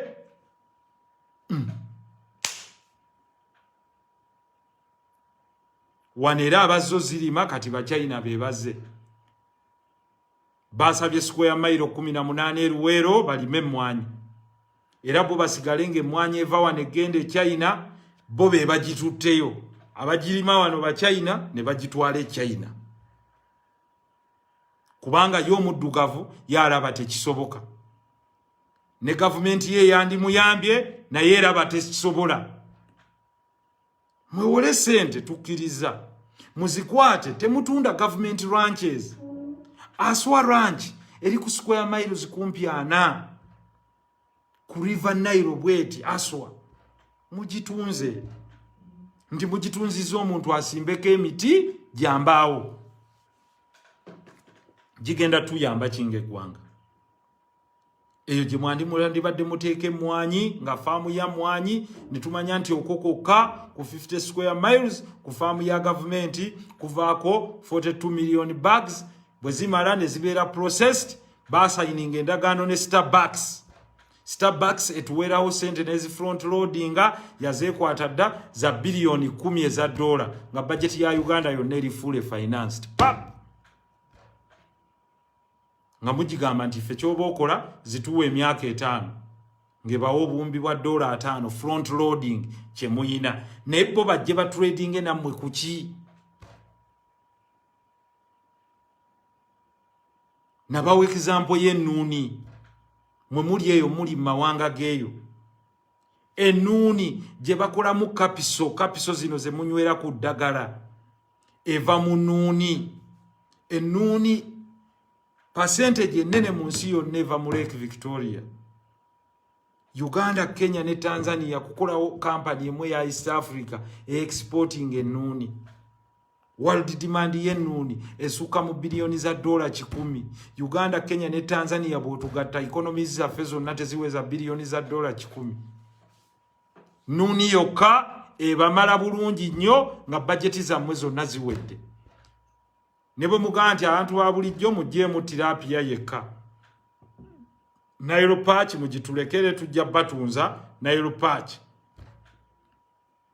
nga bantu bakwata nuni nga government companies zikwata zigi processingira wano nga zikola capital covers wano obe Kenya naye nga mwenna mugabana amagoba naye ogenda okulaba African economies buli omu akompitinga na munne Tanzania yeteekawo nnyonyi ya Tanzania Kenya Airways eyina Uganda Airlines eyina Rwanda Air eyina kakati abantu bamwe abatambula batono bagenda kulinnya batye ennyonyi zino zonna ziri mu loss. Why? Buli omu African ayagala abeere small king mu kayumba akatono babazungu bagamba wakiri ffenna tubeere bulungi mu guso ogunene awe muli. So eno gye tuyita the intellectual debate zone yabamanyi gwe bw'oba olabanga ekyokumanya kikususeeko eno class ebantonotono. It is a class that moves with knowledge. Abantu baffe abagenda ebweru nyina nammwe kye nabalabamu kye njagala mbakubirize bwe mutuukanga eyo musome manyi obuvunaanyizibwa muyina bungi naddala bangenzeeko mu America wa UK mweyongereko ebitabo mwezo courses ze mulimu eza nursing weeyongereko kuba nakiraba awo bakusasula kusinzira ku bitabo byonna saawa z'okoze temwenyooma. Nasanga omusajja mu Nigeria nangamba nti Mohamad I came here natandikira mu kwetika migugu nga bangambye kuba ba Nigeria bali bakola ku kisaawe nange gye nagenda. Omusajja omuna amugamba lwaki toddayo n'osoma medicine. Yaddayo omusajja n'asoma medicine nangamba emyaka 2 gye namala nga neetika migugu njenvuma. Emyaka 5 gye nkoleredde wano milioni za dola zenkoze zigatta emyaka giri gyonna gye namala nga ntuuyana. Therefore bwe mufuna opportunities mweyise bulungi. Bw'oba oli eyo ng'okolera mu Warabu e Dubai mwongere kubaako ky'omwongerako kyakulabako. Oyinza okuba wajja ng'oli maid naye n'agamba wait a second omwana ono nga mulaba ayina kyakola beera mwetoowaze be humble. Mukama wo bw'agamba I'm very sorry please how may I help you. Bw'oba omusavinga emmere be humble mugambe nti emmere ebadde nnungi nti ebadde nnyongereyo ki. Humility eyo yegenda okuleetera omuntu okwegomba agane omuntu ono ng'ayinamu ekyenjawulo. Mukama wajja ku opening up gy'ali akubuuze can't you do this mutandikire awo rapo. Naye ffe wano olw'okuba tetulina training mu kukola ogenda mu restaurant omuddugavu akuteerawo sowaani naye omuzungu asooka kukubuuza nti munnange onoolya ki nti kino ne kino ne kino nti kale mukama nka ngende embuuze oba kino weekiri. Bw'aba yakakuwa bw'ati ng'agamba nti kiwooma is it well made was that your order kyekyo kye wasabye naye weeyita omuddugavu olumala okuwa pa akomyawo biiru sasula. Gwe omuntu omubuuziza kyalidde oba kyekyo kye wamuteeketeekedde. Buli wamu w'oba okola try to keep yourself humble. Mukama wajja kusiima. Gwe tofaayo oli ayinza oga nti gundi kadaama gundi gwe no. Teri yatandika bulungi. Yes ono house helper naye ayinza okuba gyali eyo nga yasoma ebintu bingi mu technology. So omuwa benefit of doubt eyo ti omuntu ono ayinza okuba alina kyansingako mu technology. Buli woli you can excel. Bw'oba olina omukadde gw'olabirira bamayina okuba ne tantrums ne temper gwe mugambe thank you kubanga naawe ogenda kaddiwo otuukeko nga ye. Abantu abo bw'olabirira atuuka ne yeekyawa nga yali alaba asobola okutambula kati nga takyasobola kutambula. It costs you nothing okumugamba nti yes I can understand your situation, how can we make it better. Musomeremu akatabo mugyeeko omukwano oyinza okusanga omusajja oyo akutunuulidde bw'ati naye nga naye yali akutestinga nga yaliko big business executive n'agamba come here please nti kuba ennamba y'essimu eno osinkana abantu bano bajja kuyamba. Akola ku airport weeyise bulungi. Omuntu bw'aba alina kyakuwadde jjukira okugamba thank you. Ekigambo thank you n'amusole kirungi. I'm very sorry. Buli muzungu, very sorry, please. How can I help you? Naye omuntu azze okubuuza ngenda wano oboggoka bubogozi. Beera humble muga, yes please, how can I help you? Etiquette. Ne kati ebyo byonna tebabitusomesa mu ssomero. Kubanga sirabaasi yaffe wano naalwana nnyo abuuza omwana bukuku yaliwa. Who was the gatekeeper of the underground world? Kakati ebyo ebyanyamiyo nga bigenda mugasa ki? Primary and elementary level abaana babasomesa etiquette, personal presentation, omuntu omwanukula otya, hygiene, ebyo ebintu primary health care, omuzadde omuddamu otya, otuula otya, boogera batya mu bantu. Kyova olaba nti bw'osanga omuntu awemula gwe look far away. Ayinza n'okuba yasoma naye n'omusanga ng'awemula. Omanya there was a problem mu upbringing. There must be a problem weevudde eri mu upbringing. Bw'owulirira bw'oli nga tasobola kugumiikiriza munne kigambo kimu, gwe oli musiru gundi totegeera, omanya there is a problem weeri. Abantu bano sindi buli atambula awo muzungu social worker atuula n'agamba mukebere bulungi ono ayinza okuba ategeera. Kuba sindi buli atambula ategeera, abamu baagwadde eddalu nga golooza omutwe gukola naye ng'omutwe gwafa. So mubeere awo gweoyinza okulowooza omuntu ayinza okuva eri najja n'abalukaawo ekigambo era gundi sooka weebuuze nti no nga sinnayanukula muntu ono naye ategeera. Kyekiri kye nabagambye. Why do you have many friends? Baawulemu gamba ono acquaintance. Omuntu gw'otalina gw'odiscussinga naye kigatta ku bizinensi yo talina kyagattako mu bulamu. Bano ba social friends nti unamusanze ku drinking gundi akugattako ki? Agenda kugattako ki? Omuntu ofunye chance ogenze ebweru. Kyokka ky'osobola okwa-outbeatingisa omuzungu kubanga omuzungu buli olukulabako bw'ati alabira ddala wajja kusabiriza mu nsi ye. Gwe ky'oyinza omusingako bitabo. Ne bamuleeta mu theatre nga budala gw'olimu. Ne bamuleeta mu theatre nga nakyejwe gw'olimu. Okirongo gw'olimu nga wallahi alina okugondera ebiragiro byo. Omuwarabu ne bwe yeekyanga yatyanga mukambwe. N'omugaa nti nedda nti kati bakundeese maaso nze agenda okuba ag'olubuto nzijemu amayinja ago. Ekyayitimusa omwana w'omunaku mu nsi eno okumufuula ow'ebbeeyi kumanya. Knowledge, it's something you can't trade. You either know or you don't know.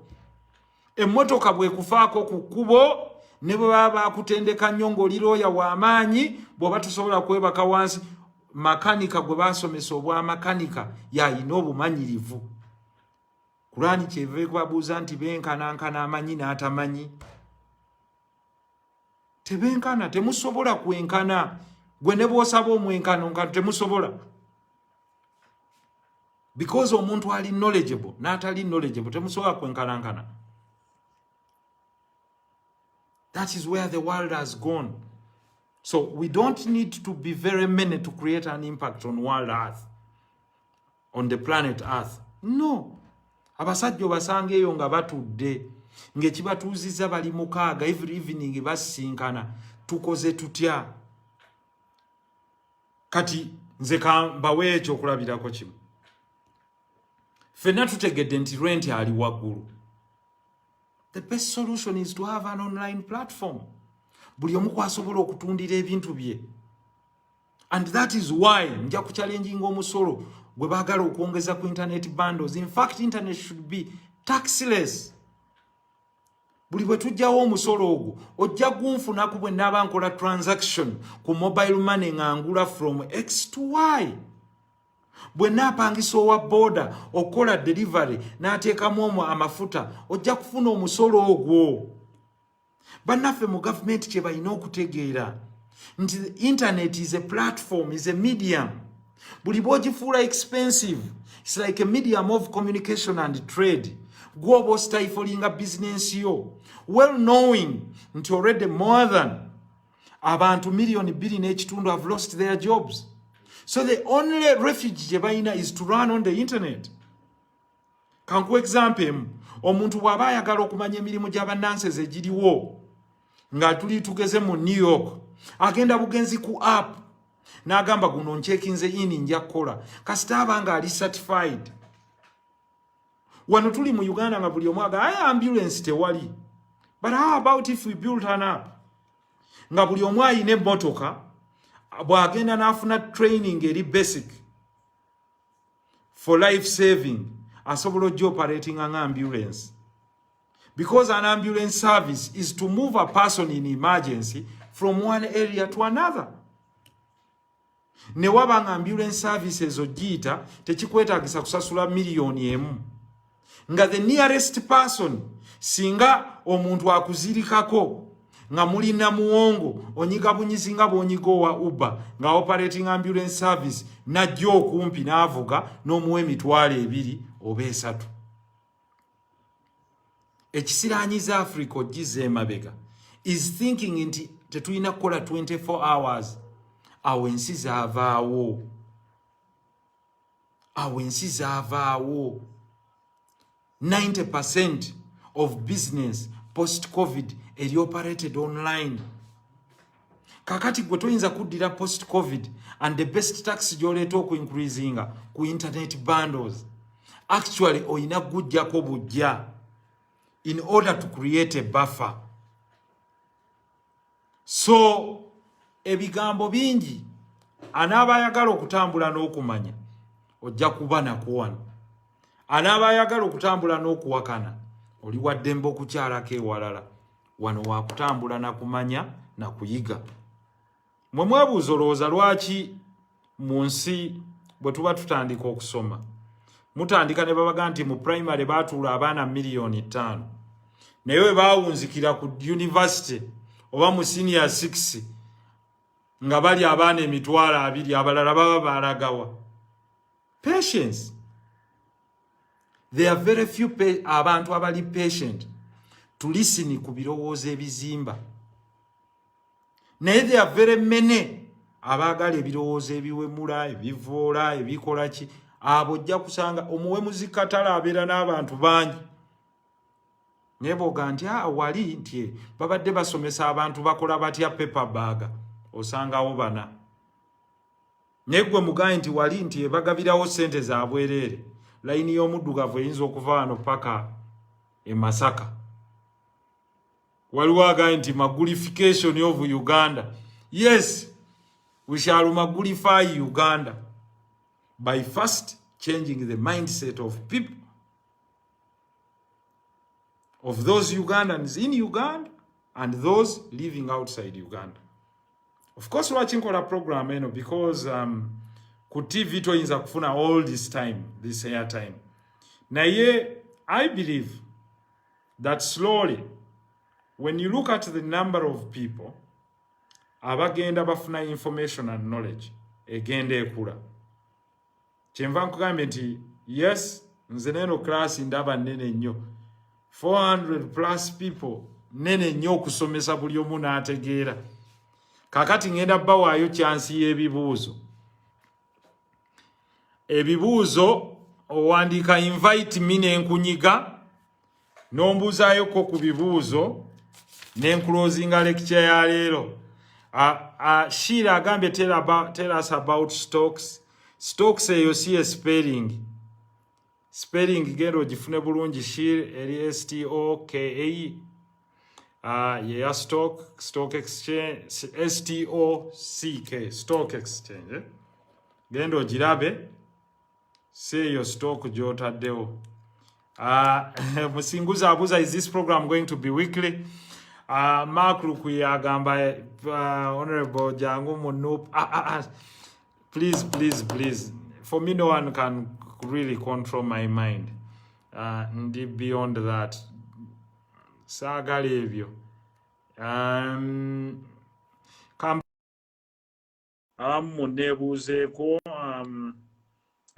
pin up a few.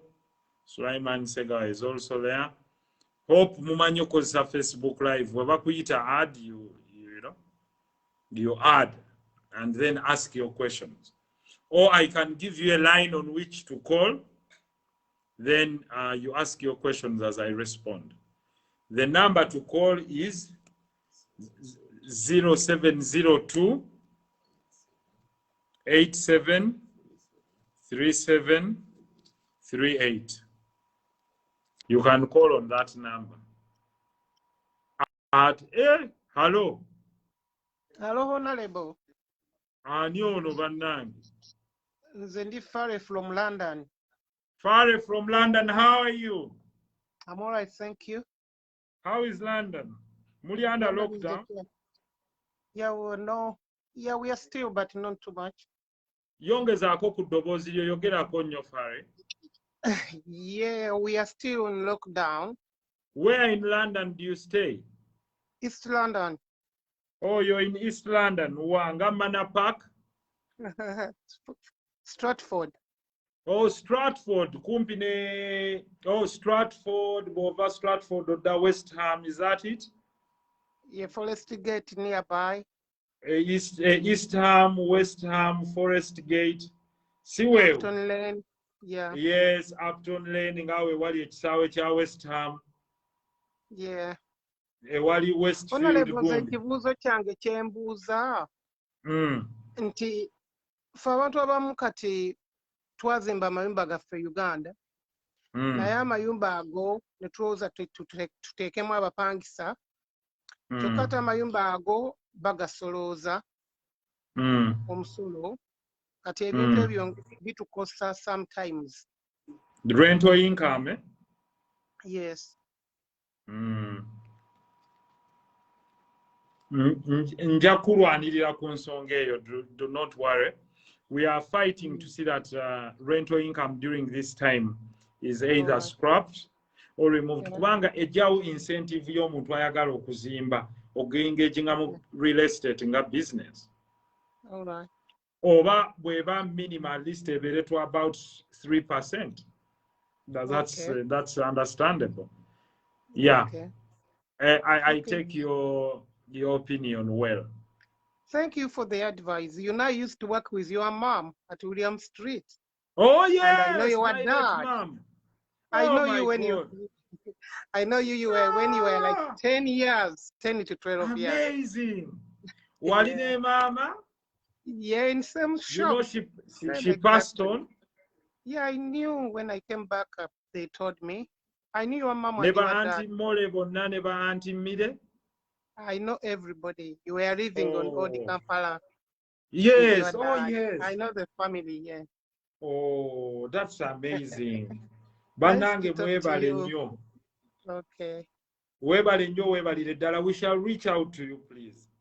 Okay, thank you so much. You're welcome, madam. Yeah. You're welcome. Bye. Take care. Webale nnyo webalire ddala. Okay. Waliwo ali ku ssimu. Onyiga invite me. Mukyala wadde London, thank you very much. Ali ku ssimu kati kwata ali ku ssimu nga bwe tuleeta n'ono. Hello? Yeah?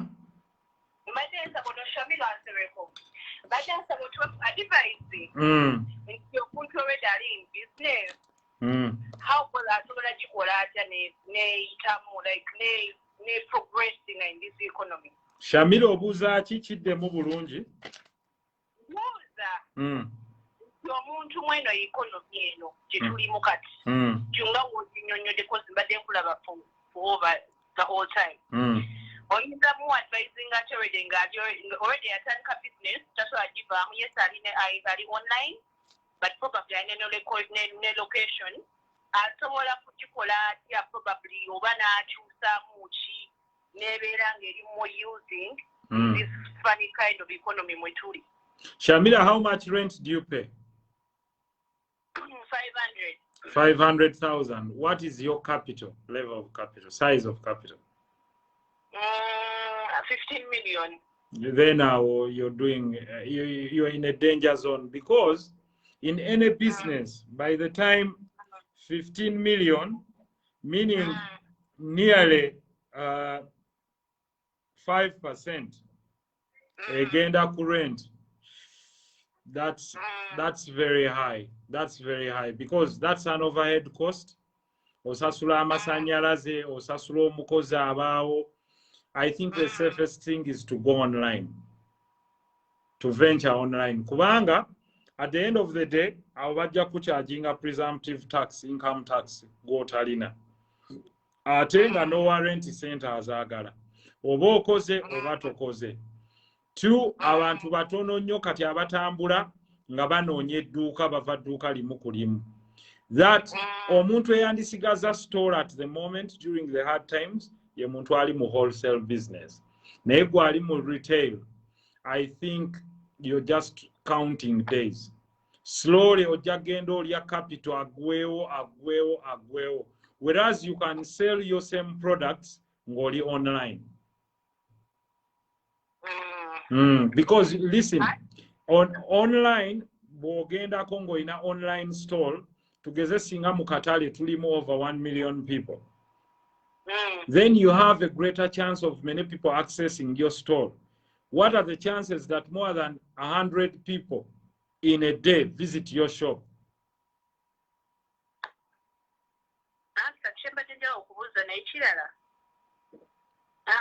Nkuwulira. Honorable, waliwo ebintu by'otunda nga yes, online does work, naye nga kiyinza okukola more in the development countries nga w'oyogedde. Kati waliwo ebintu by'otunda nga mosso nga byabakyala ng'omuntu alina okujja n'alaba oba kino kibisinga oba nedda. But when I kibamu quite tricky, nga actually you lose more of some people because they tell you oba oli wala or something of the location you have. Shamila, in my opinion, business is an opportunity cost. Opportunity cost, abatuliza kitegeza, you must forego an alternative. Osigaze ekirala. You either stay there, osasule renting, owanirira nyini kizimbe paka gwe bw'oligwa, capital wo bw'aligwawo, oba olina okufuna kye tuyita aggressive marketing online. Ng'oli bw'aba ayagala okufiitinga, omugaa that's okay. Naye mu kifo kyaggwe gye wandize kanziwo owa boda ajjawe ewuwo ofiitingemu mu ngoye 10. I think that is smarter, but at their own cost. Oba bw'obaayo ne ka store nga katono omuntu wasobola okujja n'afiitingira. I'm telling you, at the end of the day, post-COVID, maintaining a shop or a store is going to be very difficult. Okujjako nga rent, yes, as a paka ndowooza ku mitwalo nga 2. And you can come back here and tell me 6 months later. But anyway, the role yange siri business advisor nyo, but I can tell you as a matter of fact, wandibadde nnyo or embracing shifting towards online. Naye online naye gye nkugamba is not to be a lone person. Oyina okugezaako online, yes, but we must create that online market. Mwe tuba, lwaki olwaza abantu bajja mu katale? Ne baba batunda byebimu kuŋŋaanira wamu abantu we basobola obbasanga. And that one I'll tell you when its time is ready. Thank you, Shamila. All right. God bless you. Bye. Rashid Don has something to say. Toliko online. Nyiga invite me ng'otaddeko gundi that invite button so that we can get an engagement. Nga kyembadde mbagamba in that last engagement, omukulu agambye nti ayina edduuka capital wa $1,15,000.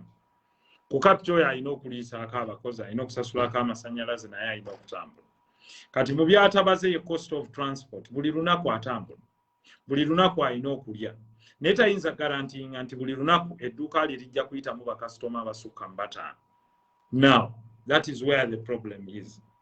Abaddugavu tumanyi okulemerako ku business olw'okuba yekuwa comfort.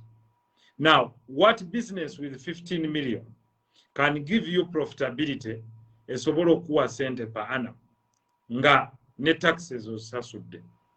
With the current tax regime oba ohedingira kolera nannyini kizimbe na government ya Uganda, I can guarantee you okujjako ng'olina incentives.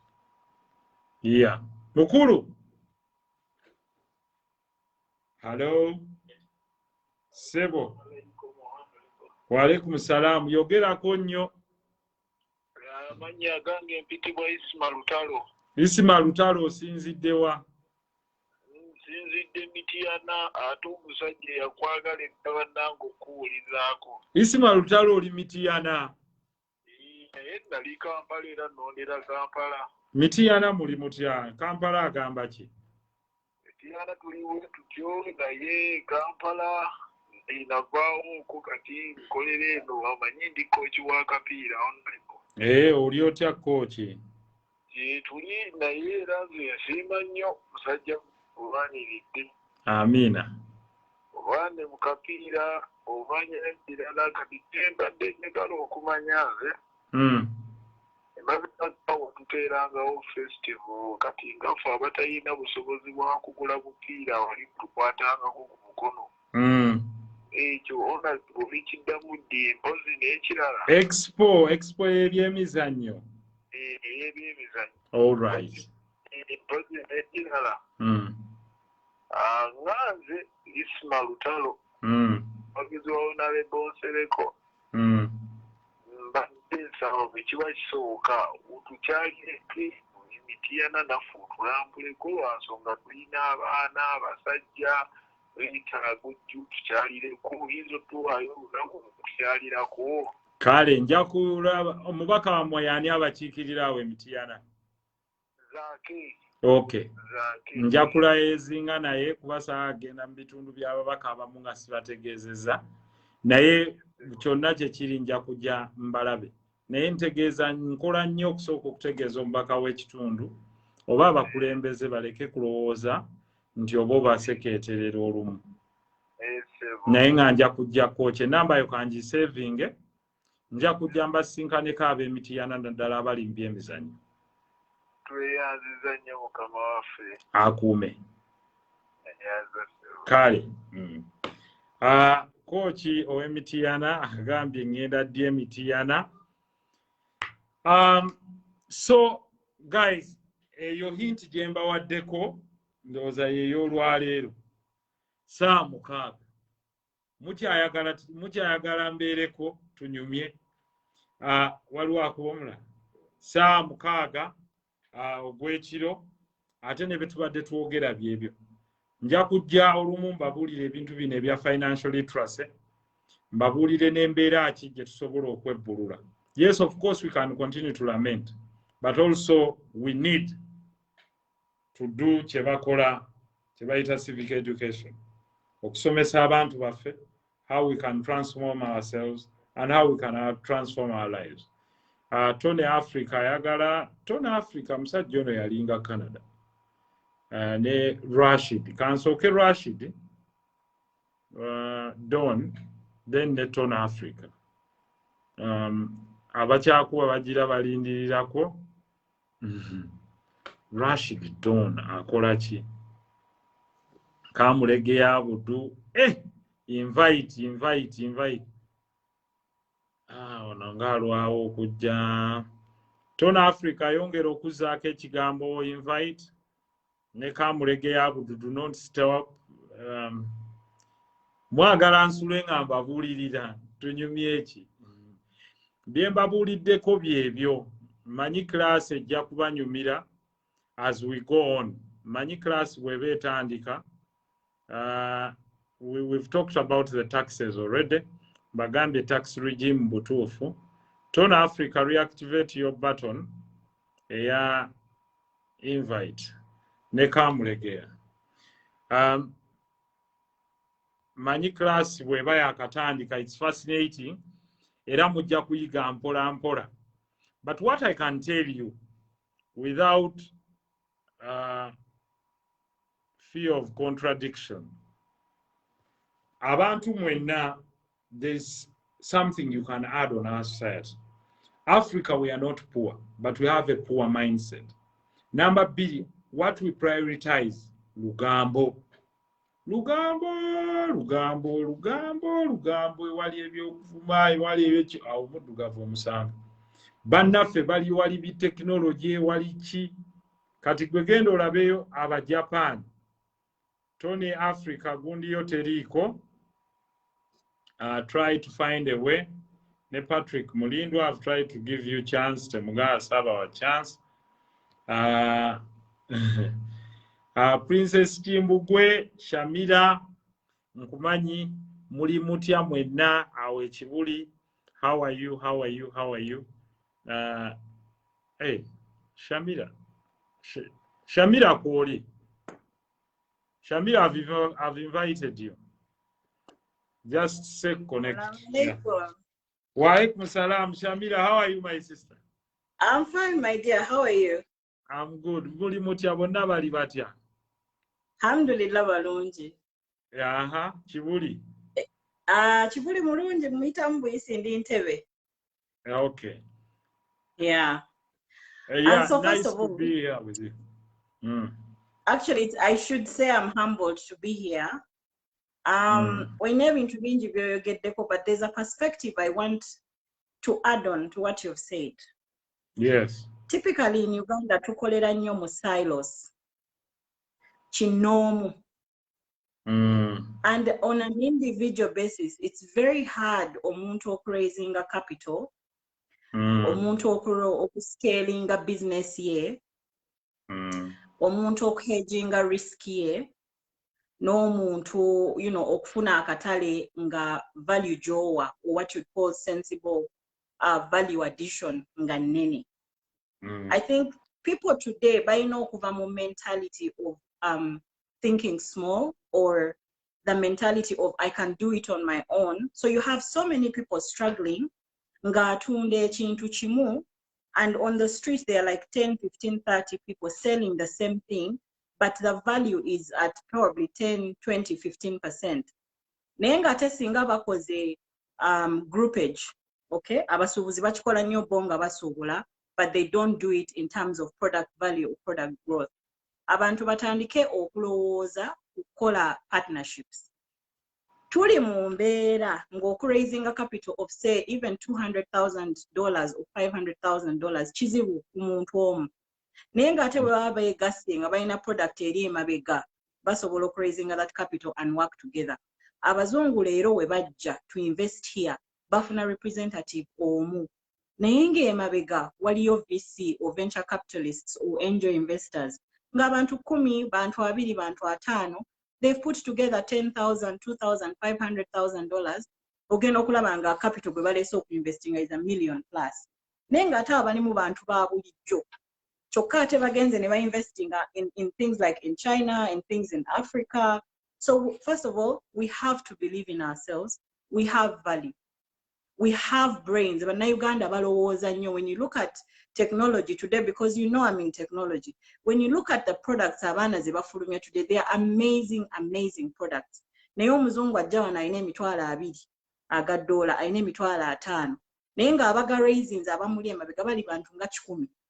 Naye ng'ate product eyo egenda katale, and the value it is going to be making every month is probably 30% month-on-month growth. Kati tulina okutandika okulowooza nti ebintu bye tukola tuva tutya mu mmere ya leero, tuva tutya mu kukolera ebintu ebitakula. When I say ebintu ebitakula, what is the lifespan of your business? How do you scale your business? Omuntu atunuulira business ye n'agamba mu myaka 2 business eno ejja kunzimbira ennyumba. I think we talked about that. Mu myaka 3 nja kuwasaamu omukazi, omulala kusomesa baana. When you look at the objectives of us doing business, it is small, gratifying things. People don't look at building wealth. Mwanyinaze Kimbugwe, bagondezeemu. abali kuno kochi wange Emitiana ategeere singa abadde asuubula bijanjaalo produce bafunamu batya kubanga kaakati netubagaye nti gundi y'ebijanjaalo esuubula etya bwe beegatta Emitiana ne bamanya nti basuubula bijanjaalo babitunda batya era n'abawamu ssente tugondezeemu awo oluzungu lungi manyi program nagise intellectual zone wano naye oluzungu okalubiza nnyo but tugondezeemu kuba bingi bye tuyize raising capital kitegeeza ki okuraising capital kitegeeza bw'oba oyagala katugeze nti mwagala kusuubula mmwanyi obadde osuubula emmwanyi ensawo 10 ye ttani emu I mean ensawo 10 with 100 ye ttani emu kilo 10 naye ng'ate emmwanyi ku katale k'ensi yonna ttani emu is nothing, it's a drop in the ocean, katono nnyo. Kakati bw'oba ogamba nti twagala kutwala ttani 10 ez'emmwanyi naye nga buli kiro y'emmwanyi ngezesa eri ku 2,000, okay? Kiro y'emmwanyi bw'ebeera ku 2,000 ensawo oba ttani eya kiro 10 egenda kubeera ku mmeka? Egenda kubeera ku 2. Okay, so if I'm going to raise 100 of that, neetaaga sente mmeka? Miliyoni 2. Nze omuntu kinoomu nzisobola nti nedda. Bwe twekuŋŋaanya ab'Emitiana, okay, first of all abatunda emmwanyi tutandikire ku kye bayita value chain. Value chain yeeyo chain oba omukululo ogubeeramu baproducer b'ekintu, okay, okuva kwaleeta ensigo, kwasimba, kwakungula, ayoza, ayanika, asiba. Bwenna ne mukkiriziganya nti emmwanyi yaffe tugitaddemu value ebadde ku 2,000 tugenda gitunda 2,000 naye ate tuli abantu 10 wegasa abantu 5 abantu 2 abantu 3 abantu 5 abantu 10 tugenda ku raisinga tutunde ttani 1,000 si ttani ki emu. Ttani 1,000 oba ttani 10 oba ttani 10,000 ku katale k'ensi yonna bakuwuliriza. Era bw'ojja n'ogamba nti emmwanyi nange first of all tulina ekintu kimu e Uganda abantu abasinga kye baagala ebintu byaffe biri organic, tukikkiriza oba kigaana. Today when you have coffee nga organic taliimu you know gye bayita GMOs, genetically modified oba pesticide nnyingi, ebintu byaffe tubirima nga biri organic, emmwanyi eba ku buseere. Naye bakuseera kubanga quantity egy'otunda ntono, tokomandinga kye bayita market presence, tosobola kudetermininga price yo. So munnaffe ow'Emitiana kwatagana ne banno, tandika na 5 naye mukole structure ne mumanya nti sokolinde nze musomesa gwe muyizi kansoke kubiremu ku bugalaawo. I am thank you very much. Oli mugezi nnyo bw'otyo mwana wange bulijjo. Sumulula nze ndi mu kibiina. So kyogezaako gamba linda kumusomesa kato. Kyogezaako gamba nti abantu beekuŋŋaanyemu beekolemu cooperatives. Absolutely. Obumu bwabwe bwe bujja okubayamba okukola ki? Therefore mu nsobi ezimu gavumenti eno ze yakola is to destroy our cooperatives. Kujjawo cooperatives, absolutely. Wonderful. Genda maaso ntuddo nsomesa emmwanyi.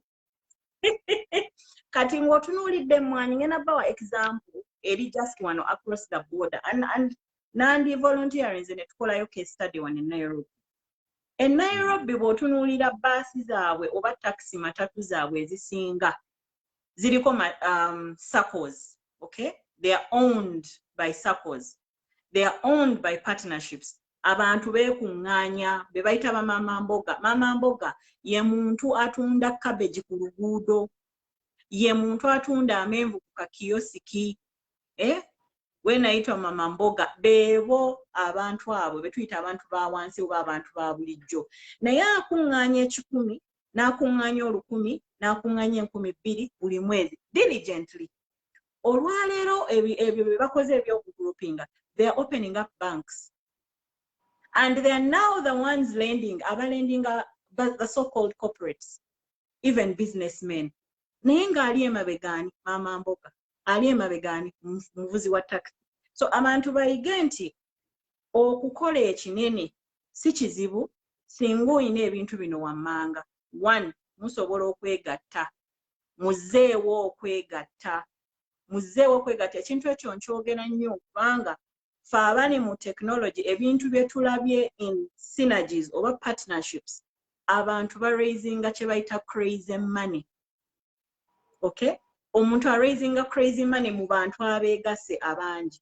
N'amanya nti emmwanyi ekola, ngenda kugula ttani 10, ngenda kugula ttani 10,000, naye ttani ezo bwe nzitikka value gye mba nfunye because I've been able to bayita okunegotiating a price nti ebbeeyi yo oyimirire noga nti eyange ebbeeyi bweti. Kitegeeza bw'obanga otunda kingi eno wansi ow'ensigo ogenda musika.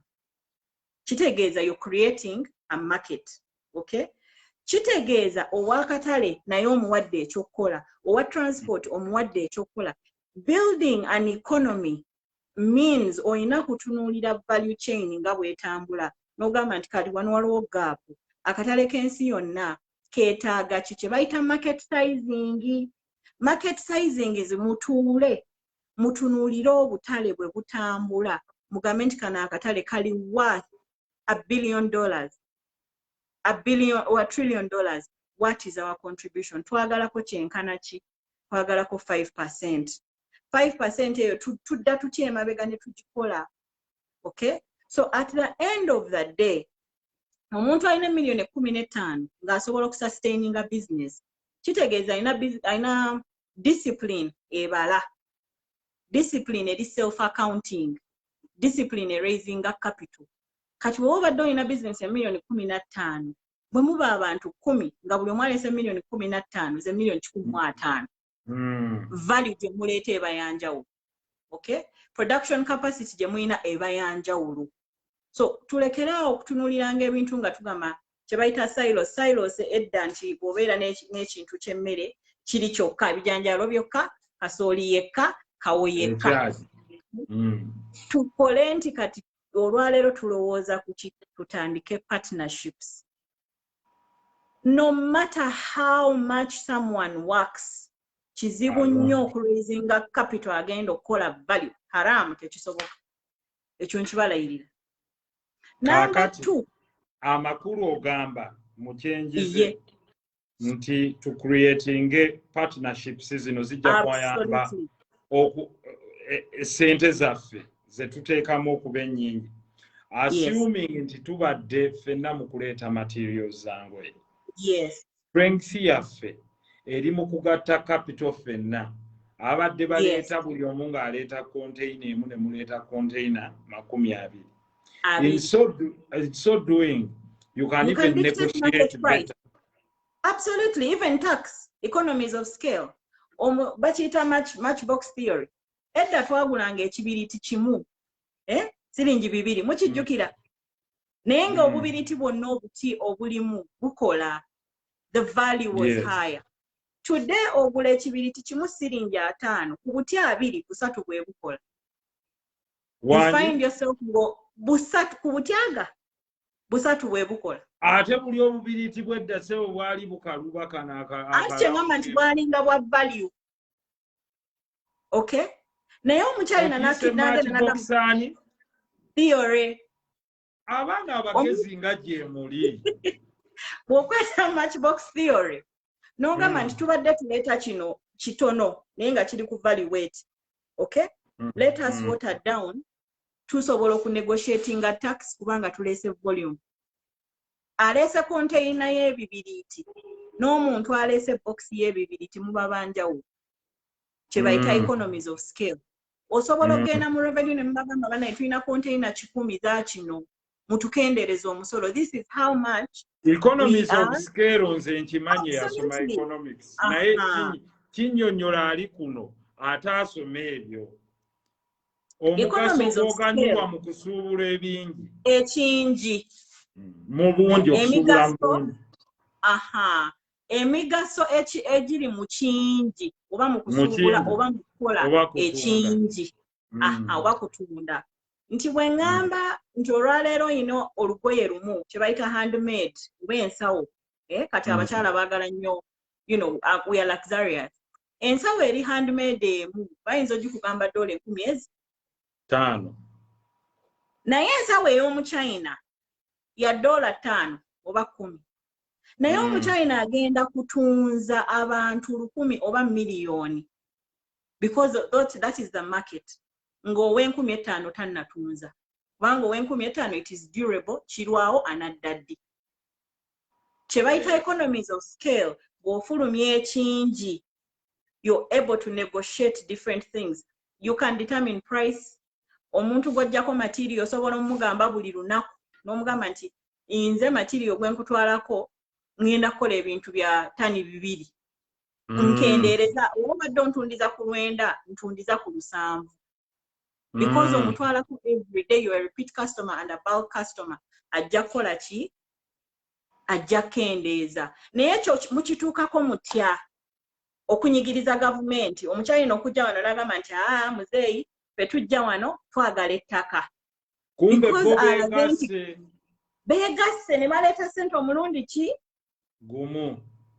Gavumenti bw'egamba nti investor alina $5 million, ngenda muwe ettaka ennamba yiika 5 lyabwerera alikolereko muwe tax holiday. Aleese kyenkana ki? Kati gwe bw'otuula eyo n'otandika okukkaana n'ogaba gavumenti tempadde. What are you bringing on table? What's your value? And yet tuli bangi ate nga ssente zibeera people liquid. Okay? So bw'oba oyagala ku negotiating oba okufuna kye bayita bargaining power, nti oyina amaanyi waliwo agambye wano professor, kubanga wadde lya professor, nti eno bagiyita matchbox government. Mbu kati obubiri bukola busatu, mbwe zaaliwo bwonna bwakolanga. Naye genda maaso. It's just a joke in the class. Absolutely, I agree. So when you think about how matchbox government, mujja kunkuba emigozi entya drone. Anyway, kyengezaako okufunza mu bufunzi. Bwe tuba nga twagala okusika oba okunyiga oba kye bayita okumilking oba okukama gavumenti yaffe gye tulimu, muyina okubeera nga muyina kye bayita amaanyi. Amaanyi gava mu bumu.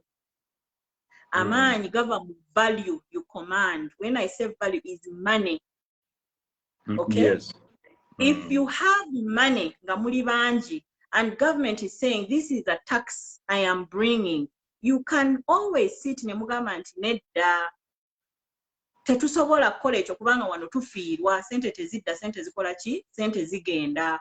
Olwaleero omuntu bw'aba yaggala edduuka n'agenda online atunda ebintu bye online, ng'omukyalo oli bw'agambye, omuzeeyi bw'ajja n'agamba nti ataddeko 1% tax on data oba data, mmwe bwe mukaayana kinnoomu tasobola kubawulira. Okay?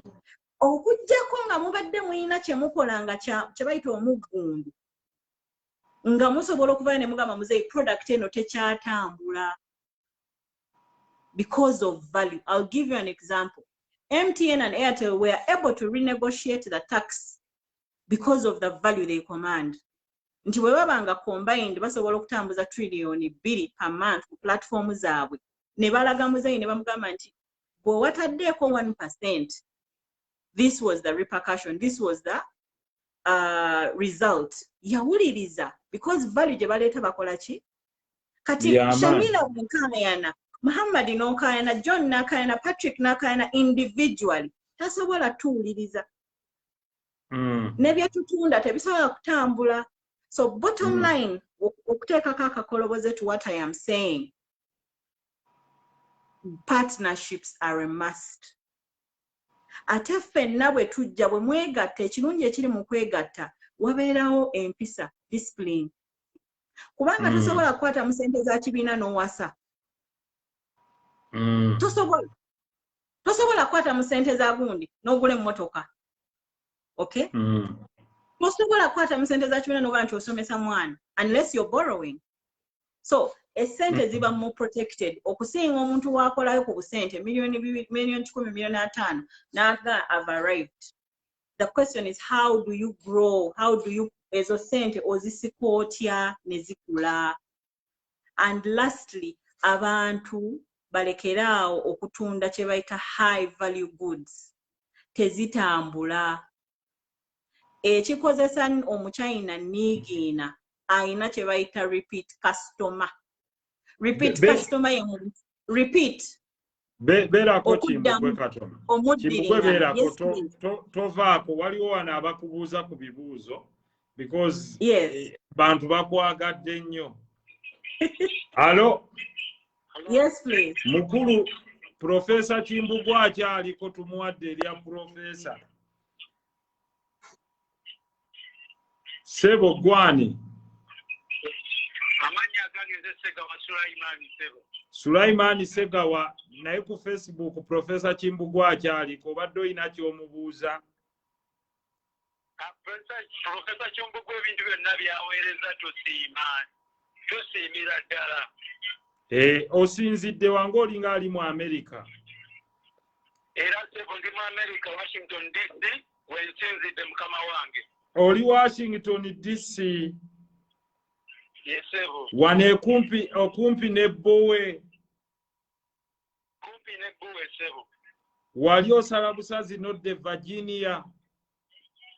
Kituufu nnyo honorable. Nkulaba mutusinga ki Professor akuwulira. Era be tubasinza kukola bukozi naye ng'ebisigadde biri awo ebisinga byonna biri waka. Kaakati Professor omugamba kinaabatuwuliriza kwe bali bonna bakuwulira. Abatuwuliriza bonna badde njala bagamba honorable obubaka buweereza tusiima. Naye era twetaaga kufuna era sako yawamu ng'abali eno tugisse wamu tutandike okussaamu ssente tulabe oba naffe tusobola okufunamu eggezi. Okyo badde opoposinga nga mwe abali ewamu naye mwe musinkana ddi? Singa omuntu akubuuziza nti gwe mikwano gyo giri emeka gy'omanyi?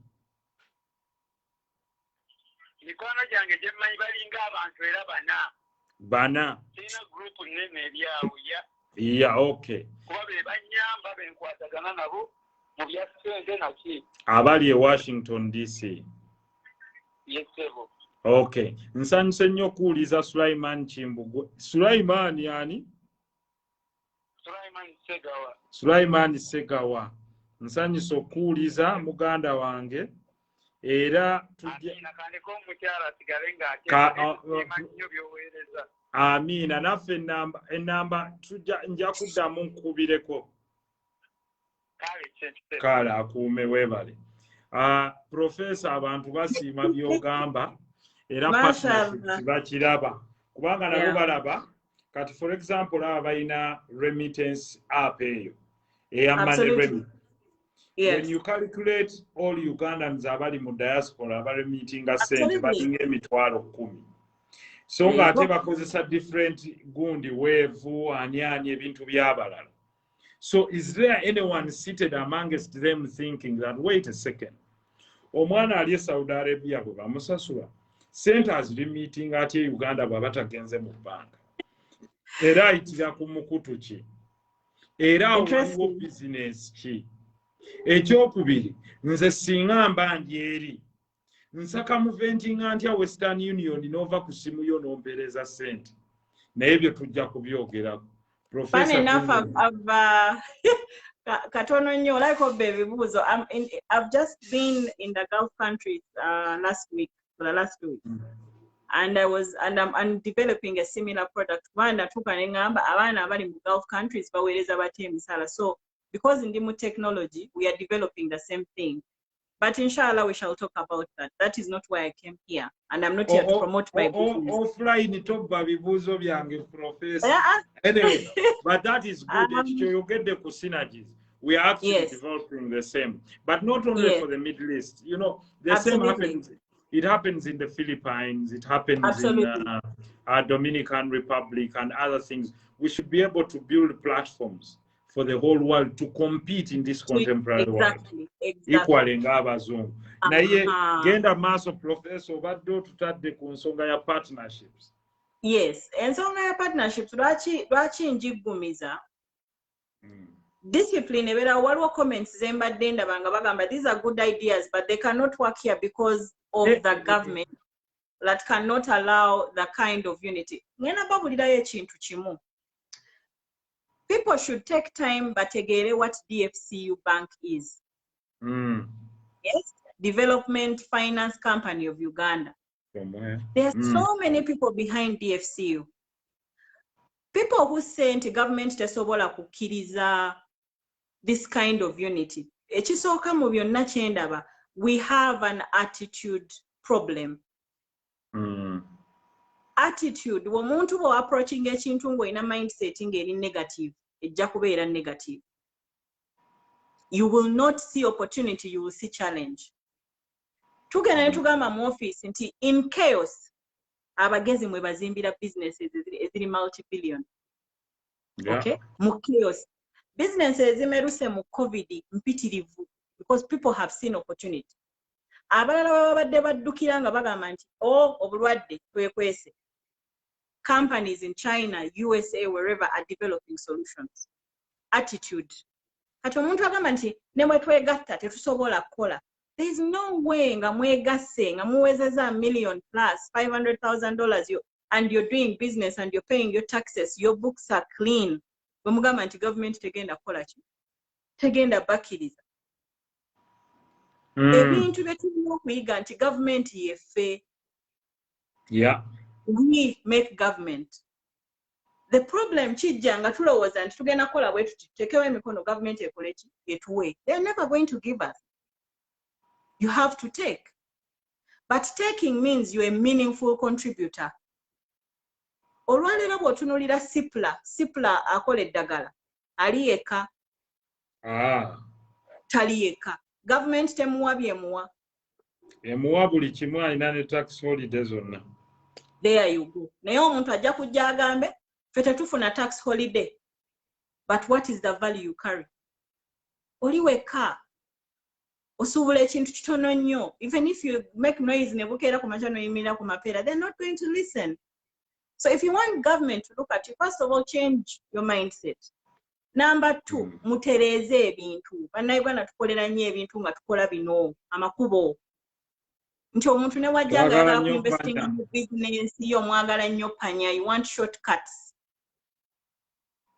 Twagala quick results. Absolutely. Oyagala mwanyi tani 1,000, oba tani 1,000. But you want to go to the market, you want to wake up today, take people's money today, and you have a money today. Tekisoboka la. Olina okusooka n'ocultivating abafarmer, n'okola relationship nabo, n'ocultivating ab'ensigo, baleme kuleeta nsigo nnafu. N'ogenda muba omusajja awo mu Gulf yansabye container ya Kamulali. Nga togirina. Era bwe kubaako kuno abayina Kamulali green paper, buno bukamulali obutono. Container. Kubanga yangambye mutuusa ntya ku nnyonyi ne mugawa bbeeyi ng'atuukira ku about $2.8 per kilo. N'angamba nedda ssebo. Muleetere mu refrigerated container. N'angamba ekyokubiri oyina jinja ow'obuwunga ne mugaase. Absolutely. Tetulina. Tetulina wano kyuma kisekula ntangawuzi mu buwunga. No. That's what you think. Kiriwa. Bw'oba otambuddeko ebigere. Bw'ogenda e Makerere wano ku, I think it's Huey something. Abemmere. Manyi kyoyogerako tekisobola kuba gundi chane kibaagala. But do you have, or first of all, wakunganyize entangawuzi? Sakikoze. But you see, immediately when the business came, that's why I want to admit, you say I'm open and I'm frank. When the business came, I automatically said, listen, and that is online. And the guy is online, Nampane address here, UAE, I called them, Nempereza abantu kola due diligence.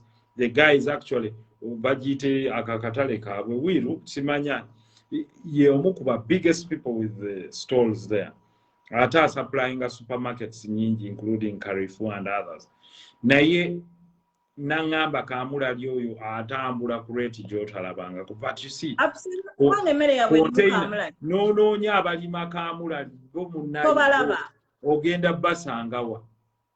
Wano wennyini wewajjawo omusajja gwe nabuuziza yaŋŋamba nti haji kyoyogera kituufu honorable bwe baleetawo contract nga China baagala Kamulali bapaasinze Kamulali wa Uganda nti ali organic gwe baagala contract bagiwa bana Kenya be bamutwala basasulayo emitwalo 10 egya dola kati be balina contract yeyo.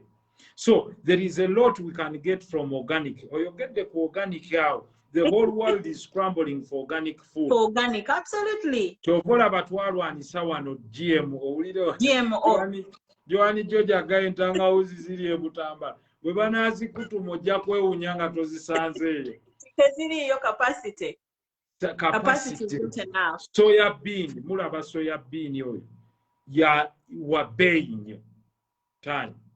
Ne wallahi onoonya soya bean n'akubula wano. Why? Kubanga, I'll give you an example. Nina purchase order ya soya bean mu Italy. Ya tani emitwalo 5 buli mwezi. But you can't get it. Because we are not, you see, that's my point exactly. First of all, tetuli consolidated nga katale, nga ba producers oba ba consumer. Okay? Tetulina chain zilinkinga nti kale olaba mu China, most of you abagenzeko China manyi kuno kuliko abagenze China. Otuuka China no ordering ekintu omuntu n'akuba essimu. Okay? Bw'akuba essimu network ye ne batandika okwenoonya. In just 1 hour ofunye kyonoonya bemanyi nti bonna bali mu line eno. I think e Kampala bakiyita kuyiriba. Naye kuyiriba kwaffe kuyiriba bagamba nti kuyiriba nti olina kiweyagala omwana n'akikwata n'agenda mu dduuka eddala n'akijjayo n'ajja n'akikuguza. Tebayita okuyiriba. Naye kati ffe tetutunuulira nti okucultivatinga kye bayita chains, value chain, era kiri kye ngambye nti yes, business opportunity esobola okubeerawo tegenda kuggwawo. Today, the smart thing would have been baani abalina ensigo zaaki za Kamulali oba soy or whatever. Abo bennyini be batunze abazirima so they can tell you nti onalina. Okay? Even then, you can look at an app in Nigeria bagita Vorian Corelli. Bakola kye bayita marketplace.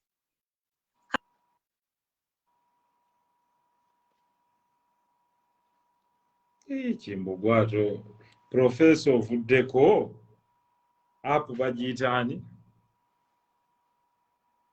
nga bwe tukyalinda Professor katufune ku mulala. Professor kwoli? Oh dear.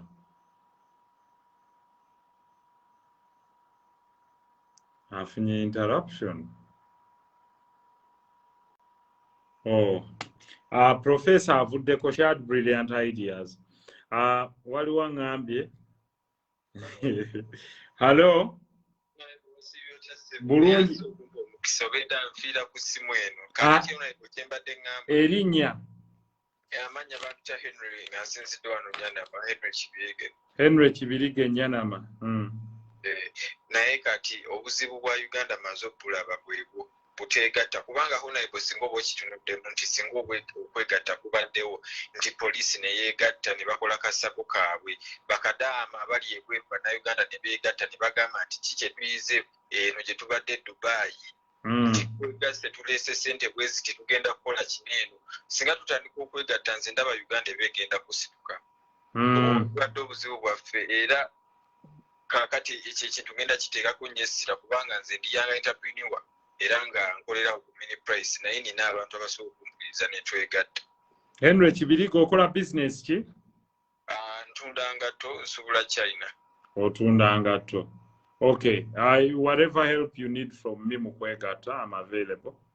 Please, okay, you have this number and you reach out. And thank you very much. Like, what would be your level of capital? Tuli nkozesa sente like 200, 180 kisinzira sizo. Level of capital $1 million bibiri, eh? That is good. Now you can see those are the brains we need.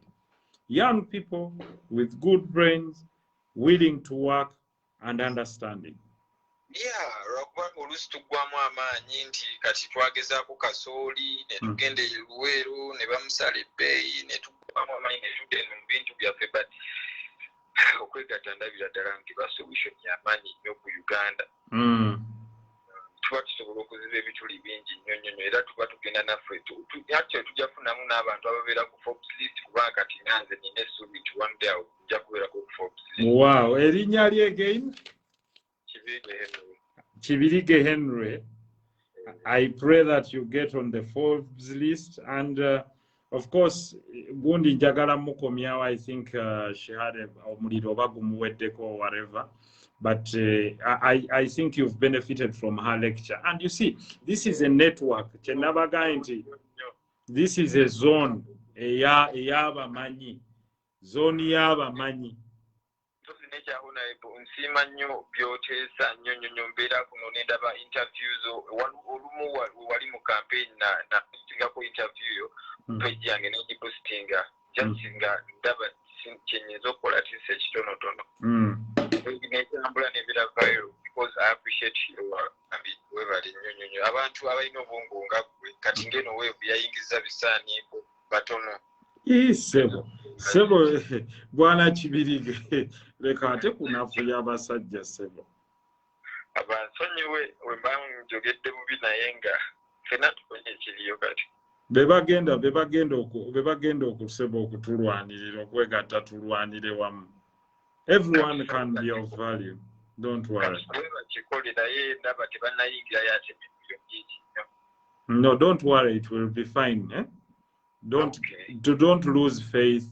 Fena tuyinza okuba tetwenkanya capacity naye Shamira tetulina muntu n'omu asimba essira mu kibuga nti oba kino kyekituluma oba ki amakubo bagaziba emiryango gy'ebizimbe gifa kitegeeza access y'abantu abatuuka ku bizimbe byaffe ntono kyobulaga ekonomi eri wansi tekubitegeera ffe basically mu busobozi ebyobufuzi twabivaako tewali muntu ali willing kugamba nti kati kino agenda tulwanira oba ki oba ki wakitegeera. Sebo nja kukola buli kisoboka nnwaneko kyensobola Sebo. Toyanza tata toyanza. Era nkunge ne bannange tugezeeko okulwana naddala on this tax regime. Whatever it will take, we shall do it. Actually, kugina emisolo, it will be even worse than togikwata. Kutokirabanga ekyomuzanyo. For us, who really understand that without business we can't do much, we are going to do it harder and harder. We really appreciate. Tujja kusiima nnyo kubanga ffe kyo abasuubuzi batwerabira buli ajja agamba muntu wa wansi naye nga nze weba nkitonoddemu nti okulwanirira omuntu wa wansi olina kutandikira ku mbiro nzijjako emisolo nti engato gye mbadde nti ofunda ogumu ebbiri n'engitunda kakaaga oyo maama ali mu katale wansi n'ajja nakima kakaaga bwati wajja okusanyukira mu nsi ye kuba toswaga nti olwanirira muntu wa wansi ate nga gweri gy'ogenda yeekenyeyo omukazi w'omukatale gye weekalakasiza gye bayiira emmere ye kibiki okulwanira omuntu wa wansi tandikira kunze omusuubuzi aleese olugoye olw'ebbeeyi nga balutaddeko omusolo nga bamanyi nawe ebintu ebitambula batujjako omusolo enaka bakujjako omusolo mu dduuka buli kimu tota ekiriko omusolo ekitegeera ng'ate n'amafuta genyinyi agatambuza olugoye nago olwo tegaliko omusolo naye nze nga mati okulwanira omuntu wa wansi olina tandikira kunze nze gwe bayita omugagga whatsoever. Then mama nakabi ali wansi nembeera nga ekintu kimutuusaako kulayi sinasanyuka so ekito ekirina oku. Alright, kale Sebo tweyanziza obuwabuzi bwo ate era weebale kukola kale akuume. Mukyala ki Omumbejja Kimbugwe singa okomawo n'otuwa ku gundi ndowooza muliro gubadde gukuweddeko naye lecture yebadde ewomye. Jojo you are as well. Omukulu agambye discussion is amazing. Njize bingi Duke agambye ate amata gaffe nti naga amata babaseera kwega buli kimu kiri kubikukujju. So guys look here. Nze ndowooza bye twogeddeko bikulu. And we can build a better nation when we get more together. Princess Kimbugwe ayogedde ebintu birungi nnyo. Ngezaako mukomyawo windinga apo. Madina ajala ayagala entalo ayagala okuyomba. Madina Ajala nja kukyaza kuno live oyogere. Mukyala wano kwayagala entalo. Naye ng'ate bambi kyayagala aba akyagalira ddala. Nze mba simuyinako tta. Yes, abantu basiimye. One of your disciples now is Henry. Oyo avuddeko. Agambye capsule we are operating between 100 and 200 million. Yes. Naye alabye okubwegasi kintu kikulu nnyo. So you reach out to these people. Inshallah, I will. Abantu bali mu lecture theatre yo oba nkwongera lunaku mbaganye kumawo ekiro kyenkya tuyite mu nsonga zino.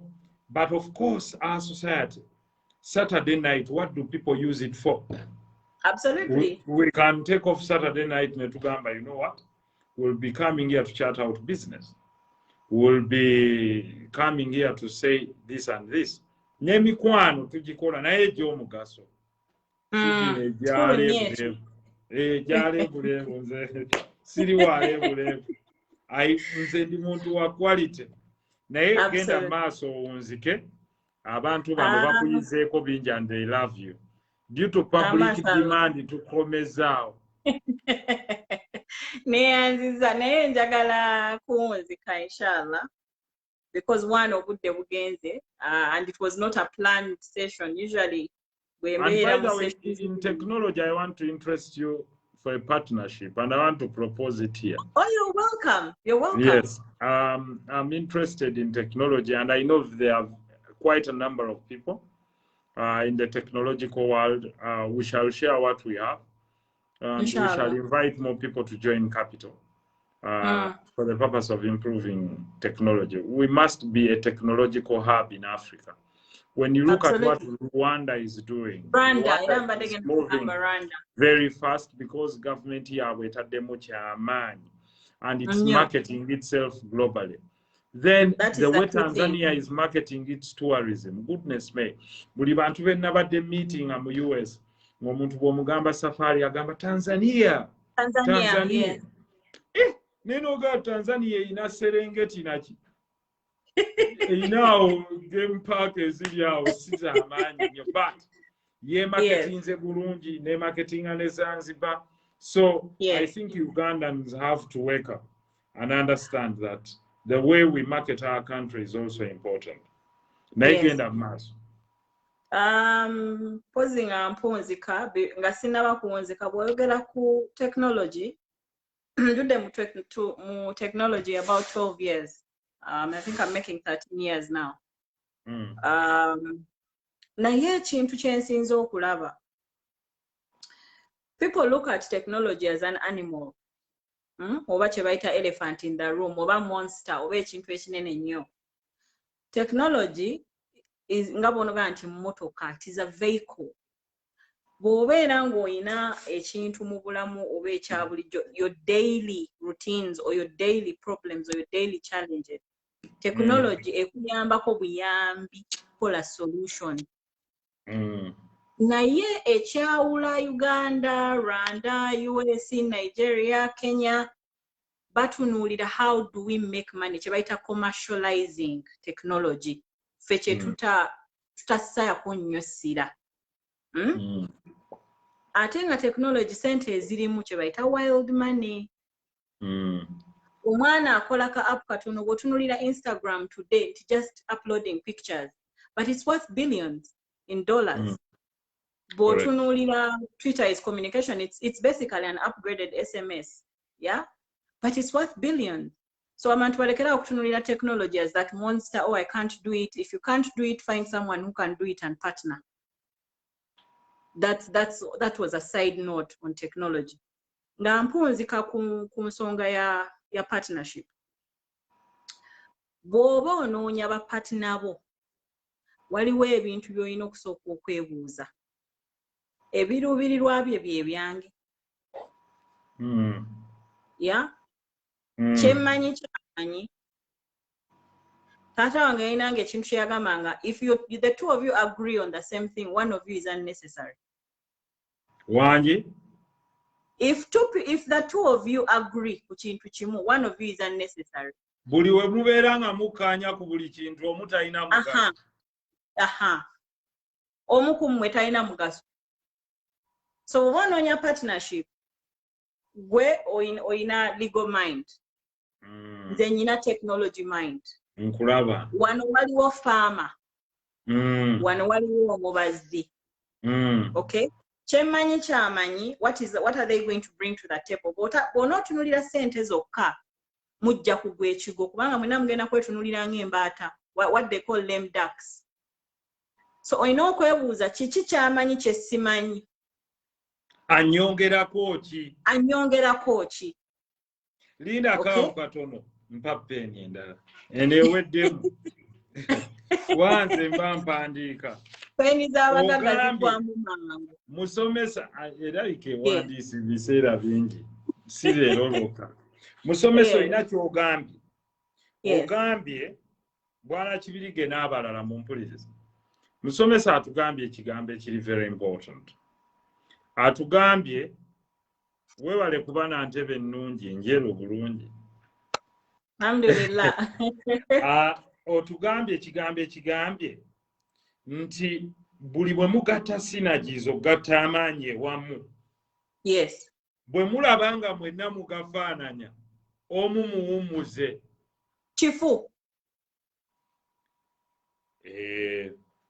Bwe bw'oba omanyi kino leeta omulimi. Kati kankuwa example. Bw'okola eddwaliro nga mwembi muli bassajjoni ng'oyagala kukola general hospital. Nze ndi dentist ndeetedde ne dentist munnange. What is the purpose? Zero. Oba olina okukola eddwaliro we liba nga liri geno, olina ow'okutu, olina ow'amannyo, olina ow'omutima, olina geno, olina nnansi. You see what I mean? Nkulaba. Buli omu alina kyayongerako. So bw'oba okola partnership, money yes is crucial, naye ate ono ansingako ki? Mulimu omuntu omu nga ye Abaganda bagamba obuzira bukira ki? Obumanyi bukira obuzira. Obuzira. Kakati waliwo Nsereko ajja okujja nga ye bamuyita kiggula luggi.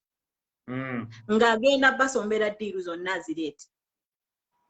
Okay? Naye nga teshamira sisobola. I cannot. Marketeer.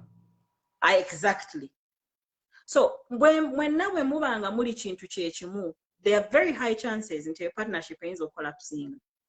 Ky'onoonya in a partnership is someone who is going to add value, okukwongerako.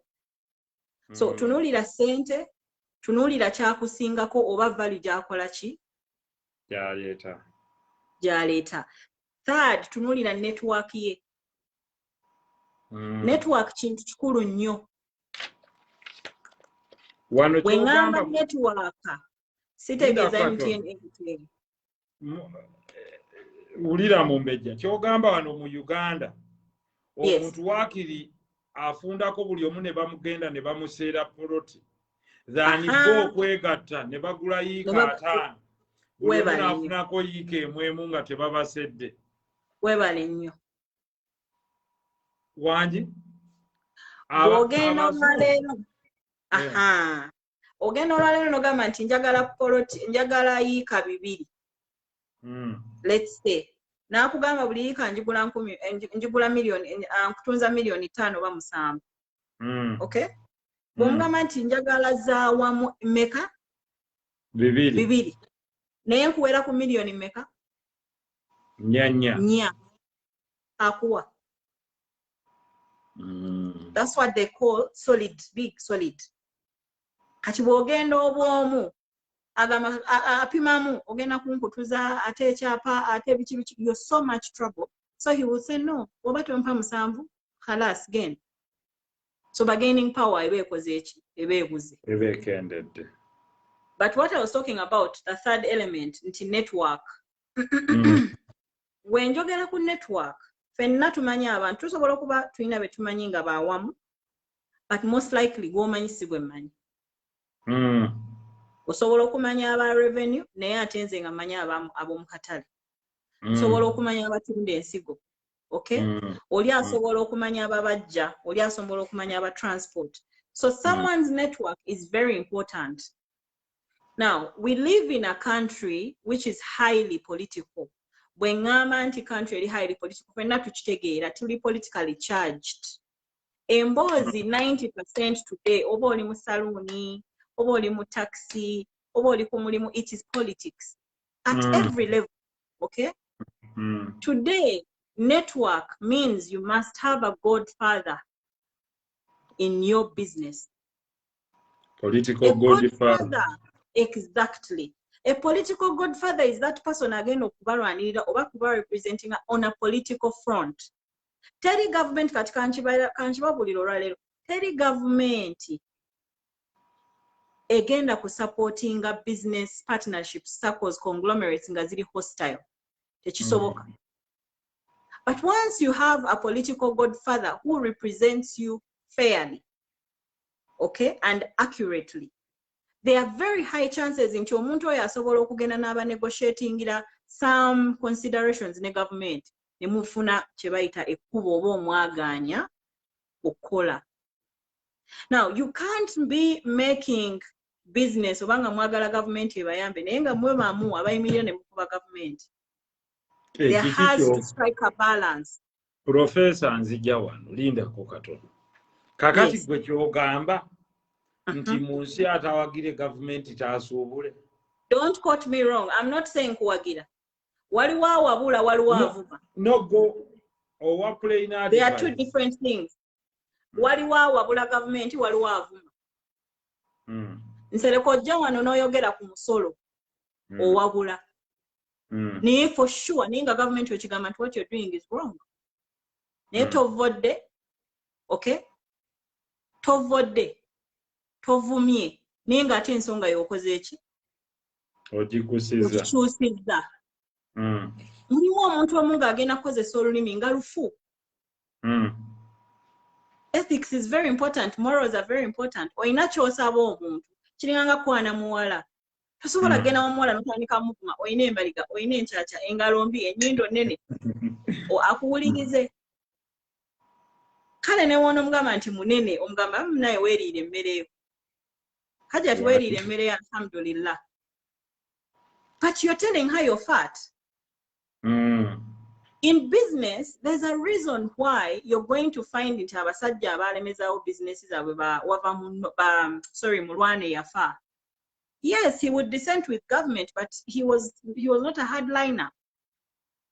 Ate n'ekirala buli lwe mwegatta nga musobola okunegotiatinga ekikuluma tovuma buvumi ogendayo nonegotiatinga nomugamba muzeeyi 1% etumenya. This is the value we bring to the table. Ajja kuwuliriza okusinga omuntu agenze ku lutimbe n'awemula. So you mean what I'm learning from you nti a business person talina gwatya whether opposition or government agendayo n'ayogera naye as it is tateekamu feeling. Sente tezirina kala, sente tezirina party, sente tezirina family. Omutwalo guba mutwalo. Ekyetaano kiba kyetaano. Bwe nkuwa ekyetaano Nsereko today, it doesn't matter oba ndi wa NRM, oba ndi wa NUP, oba ndi wa DP. Nkuwadde emitwalo emeka? Etaano. Bw'ogenda mu katale weba libazike. Bw'ogenda mu katale okugula ebintu, are they first going to ask you oli wa DP, oli wa NUP, oli wa NRM? Money is money. So one of the ways ye musobola okunyigiriza government ebawe kye mwagala mwegatte, get value, bring kye bayita value. Omutuuze omugambe tutambuza sente bwe ziti, we want a better rate, you're killing our business. That is how they negotiate. Olwaleero lita y'amata baba bagijjako siringi 10 oba 2 ku musolo. Barbara Mulwana asobola okukozinga meeting ne ministry. Nabagamba bannange abalimi bange nange kenyini munzija mu business because they see the contribution she's doing. Abagambye kyemukola kikyamu niyo tetakoseza lulimi ki. Tulina okutuuka ne tukula. Mwino kula. Yes, we all dissent. Personally, I keep telling people I'm apolitical. Sina side jengwa. Because if I'm in business, bw'obeera ng'oli mu business gy'oli mu bakozi bo bwennyini mulimu aba multi-party. Okay? Kakati onookola otya? mulimu awagira kibiina, mulimu awagira ekiri mu buyinza, mulimu awakanya gw'omwetaagako bwongo bwe bw'aleeta. Ebisigadde, that is your business. So if you're going to be in business, if you own a bank, buli omu mwali. Absolutely. So tulina kula kye tuyita maturity. That maturity you have to bring to the table. You have to go beyond ebintu eby'okuvuma ne mulwana ne mukola entalo. You know, mulimu abasajja abatuula nga banywa coffee, ne batulengera abantu nga bali wali baleekaana. You will shout, they will sit here and strike deals. So we have to have a certain maturity. Network, joleta, partnership yo. It is very crucial. Togenda kuleta loud mouth omuteke mu business yo, mu partnership yo. Nga talina value jaleta. Your network is very, very important. Number 4, when muba mukola partnership, ekintu ekirala kye mulina okutunuulira. Business gye mulimu, is it scalable? Scalable kitegeeza musobola ogisika neekula oba tesoboka. Wangi scalable. Elasticity. Absolutely. Now, njagala otunuulira omuvubuka eyakolanga chapati, Gaddafi. Okay? Ye ng'omu Gaddafi chapati ye. Singa recipe yavanga mutwe ng'ayiyanjiye, ekoma ku ye. Teri mukozi wasobola kukola ki? Chapati. Gikola. Naye bwe ya standardizing a recipe nga ne waba taliwo abakozi be basobola okukola chapati nga bw'ogiri ogamba Gaddafi yakoze eki? Yakoze chapati. Bw'ogenda ku Javas, Kampala Road, Bombo Road, Nakawa, bonna, the taste is the same, the service is the same, the ambience is the same. Ascalinze business y'emmere. Kati mulina okutuula wansi ne mugamba, okay, tugenda kwegatta, onaleta 10, ona 5, ono meka. Bwe tukisika, tukinaanula pakawa. There are businesses that cannot serve 10,000 people. For example, saloon. Never mugeza kwenkanawa. Ewe mukola mutya, it will never happen. So tula wansi nga mugamba, okay, tuyingire mwanyi, is it scalable? Yes. Secondly, third and fifth, ekisembayo, is it bankable? Bankable means bw'okiteekamu sente zirama oba zifa mangu. What is the rate of return? Mulimu businesses abantu ze bakola nga rate of return eri wansi nnyo. Sente ziddaddi era ziddira mu bbanga. Kati rate of return yeyo yesinga okuvako kalumanywera. Abudu ayagala sente ze after a month. Johnny ayagala, he doesn't mind to wait for 2 years or even a year. Patricia ayagala sente ze, she's like, yeah, after 3 months, 6 months I can get my money. What is the rate of return business gye muliko? Ya waggulu ya wansi. Imagine kye tuyita imagine nti oliako abasuubuzi bategeera ekigambo kya imagine nnyo okusinga omuntu e Kampala. They ask themselves, ku mutwalo oliako mmeka? Tariq Fahd akuwadde obugalo. Musajja venture capitalist ali Sweden eyo. Neyanziza. So my question is, bwe muba nga mukola ekintu, imagine yammwe yenkana ki? To investing nga mu kintu nga imagine yo eri less than 30%. Never do that. Okay? Nti kyolyako okukiba nga kikka wansi wa 30%. Nakuwulidde ng'otandika n'obagamba nti olwaleero obusuubuzi omaliriza ng'oyise mu mitendera emituufu omukomereza oli ku 10, 15 lower. Imagine. Ku buli mutwalo olyako singi 15. That is the cardinal rule. However, okujjako nga kinene nga bingi volume, nti olina container 2, buli piece ogiryako siringi 10. Naye bw'oba olina container emu nga buli piece ogiryako siringi 10, economies of scale oba tokibalansinze bulungi. So when we call partnerships, there, of course, there's more, but those are key things. Those are critical things. Tunulira abantu boli nabo ebirozo bikwatagana bate bikwatagana. Okay? Financial literacy. So at the end of the day, tusobola okula. Naye biki ebitutwalira obwongo? Where do we put our money? Where do we put our time? Where do we put our thoughts? Where do we put our intellectual capacity? Where? Okay? You spend 4 hours, 5 hours a day arguing about politics on Facebook, by the way, where no one is going to listen to you. 5 hours of productivity. What can 5 hours do for you? A side job, a second job, a small company, a worker, cottage industry. There's so much you can do. So do you want such a person in your partnership? Do you want that person at demo partnership you? You don't want time wasters. So what you know leader partnership, you know leader value what's the value? What's the profile here? Ate when you get a profile, family blah. I'm talking about them. How do they utilize their time? What value do they add? Era bo batunulira osobola okujja mu partnership emu bweti mu bakwano bo batano oba kale 10. So at the end of the day, tusobola okukola, tusobola okufuna, tusobola okusaba government bye twagala. Not even kusaba, we can demand for what we want. Naye olina okubeera nga mulina kye bayita bargaining power. Bargaining power bagifuna muli wamu. Bargaining power bagifuna mulina capital awera, mulina turnover ewera, mulina ebiwera. You're not going to be 111 nemoza that will cause impact. So byebyo I don't think there's anything else. Bwenkunganya y'abakyala bange ekamwocha abakyala kale katugambe nyina parishes katutandikire nyina parishes 20 emiruka. Singa nkunganya buli muluka abakyala 20 be bakyala 4 ne facilitating oyinza okubasomesa kweyo financial literacy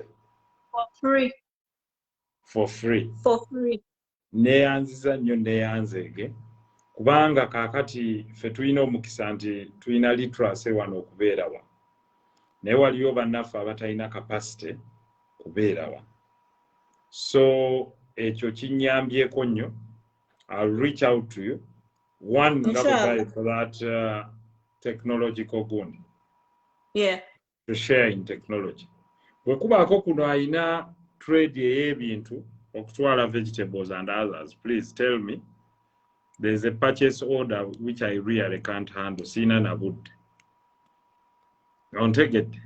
But we need to be not to be at them, and we have people. But we must help our people. So those are opportunities. And there is some money. Probably we could do it. Other people can do it. Of course, we've also at least a box you can make off $1 million per week. So that's about $10,000 in a month. Many people can work for that money or can start a business. At a capital intensive. When the government, we don't need a passenger plane, we need a cargo plane. We already land. Passenger tayina kyetwala. Tayina era bandiziggyemu emitto ne zitandika nga zitutwala kagowa already eri mugundi UAE, China, South Korea and other areas. Obutale weebuli ffe tetulina nnyo trade mu passengers, tulina nnyo trade mu bye tulima we have less tourists moving from Africa to those destinations. They will trust their Uganda, Emirates, KLM, British, automatically they will trust their airlines. But even their airlines are limping. Today South African Airlines yoka einakunoonya bailout otherwise eri bubi. Exactly. Abantu bakwebaziza nnyo. Era ne basaba nti nkuweerewo topic Saturday jja ojenga ogenda basi ensulira nti leero partnerships obayigiriza abantu beegatta batya obalage history w'okwegatta mu Uganda obalage company ezeegaseeko mu East Africa obalage ne mu nsi abeegasse mu bizinesi ez'enjawulo osanga ku abo kunavaamu abafuna ekyokuyiga ate ne tuyita n'abaana ababuuza ebibuuzo babikubuuze tulabe nti tubaako ettaffaali lye twongera ku ggwanga lyaffe kyekiri kye nagambye we don't need to be many we need to be a few intelligent people then we shall have an objective following because abantu gradually as you build for the future would like to associate with those that have rightful minds. I would like to thank you for having been part of us. Era tea on me. Inshallah. Inshallah, see what you Tuesday, I think. Tuesday, inshallah. Now I'm watching you and wakusimi. Haja na Madina haja royo gola basimu angwali. Na yakubiddeko mu ngalo mukyala wa Nuku naye si mwangu but there are some people like that waba akyagala ate era akisoosowaza and I'm not the likes of people abanyigira abantu. I'm a jovial person because we live life once. Habert yagenda akusanyukidde nnyo Nakyanza agambye amazing Hajati Benson Mugaga akusiimye Mani Solo akusiimye abantu bakusiimidde ddala nno waggulu w'omumanyi wabaayo omumanyi asinga bagambye bateereko essimu FedEx genda mu inbox ya Hajati oba essimu gye twakuteereddeko wano we shall transfer to her. Yeah, Kamenyo akusiimye Mukiibi akusiimye abantu bonna bakusiimye era Allah akongere. You see, this is how people come. So I'll give you the platform. You can rest assured, inshallah, every Thursday.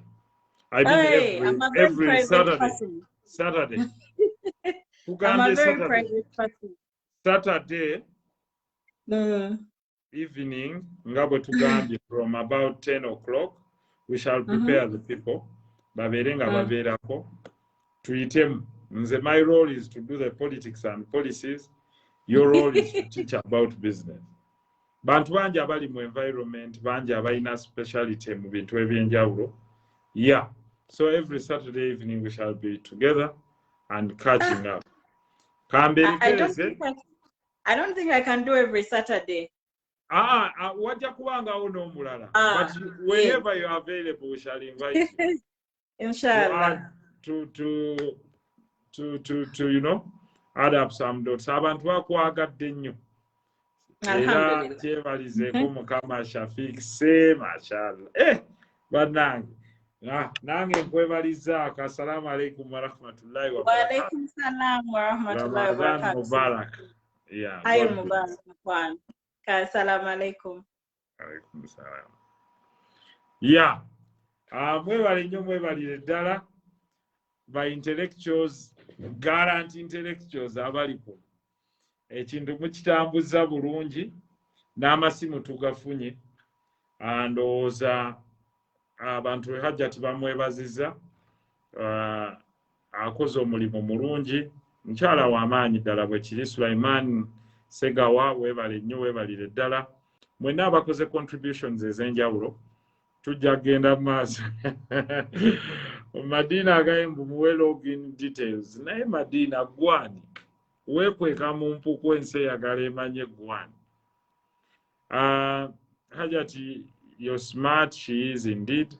Semanyi Sozi naye gyali mu USA. Katuwe Semanyi Sozi naye asiibule ku bantu. Semanyi kamera ye ndowooza teriiko. Kibirige Henry, thank you. Agaye basobezza abeetondedde yenkola yaffe ya wano. Take it easy. It's not it happens. We don't condemn people because of their beliefs. It's been a nice one. Kenneth Kabyanga, Fauzi Abdallah nkujjukira. No Tekuba Drake, I tried to invite you but your camera is not activated. mwenna mbaagala nnyo. Lwaki sibeerekereza n'essaawa yeeyo saa 7 ez'okumakya Mukama Katonda abankuumire atakuumira mpeera. Mbaagala nnyo. Nate Saturday ejja tujja kwongera okutambuza programu yaffe eno ey'abamanyi. Ngiyise ey'abamanyi kubanga sigenda kukkirizaako muntu yenna atayagala kuyiga. Eno yakuyiga ate era nga ne bemuyigamu by'amaanyi. Katonda abankumire. Mbasiibudde.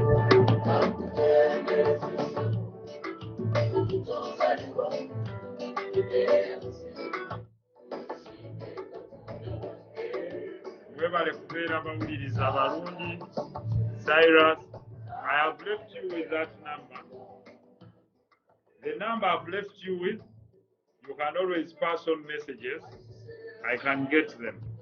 And for sure, I will try to respond. Till next Saturday, we link up. Surely, with God's will, next Saturday I'll be back.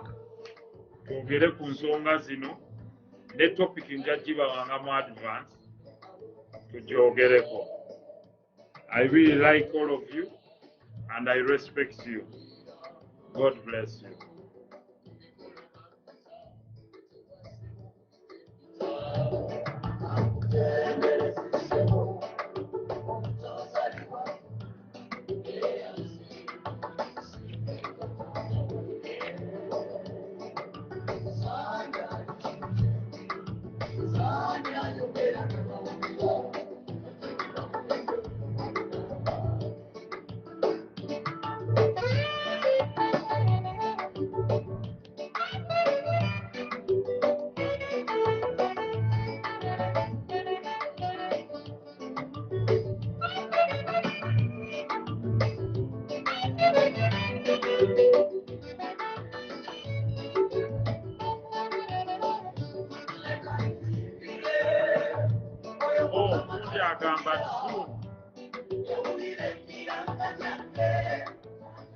Cyrus agambye Zoom.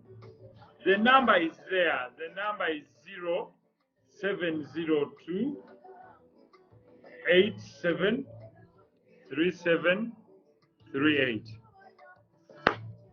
Good night. Mwebale nnyo mwebalire ddala.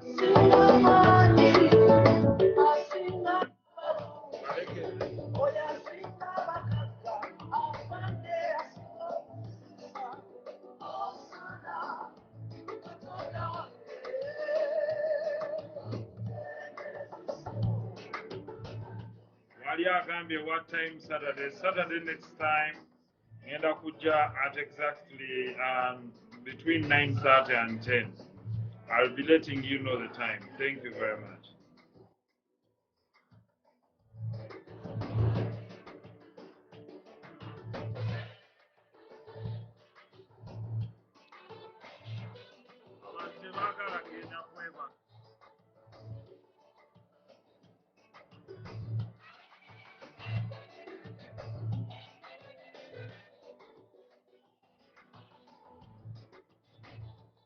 Abantu mugende mwebake time weweddeko. Lights out. Katonda.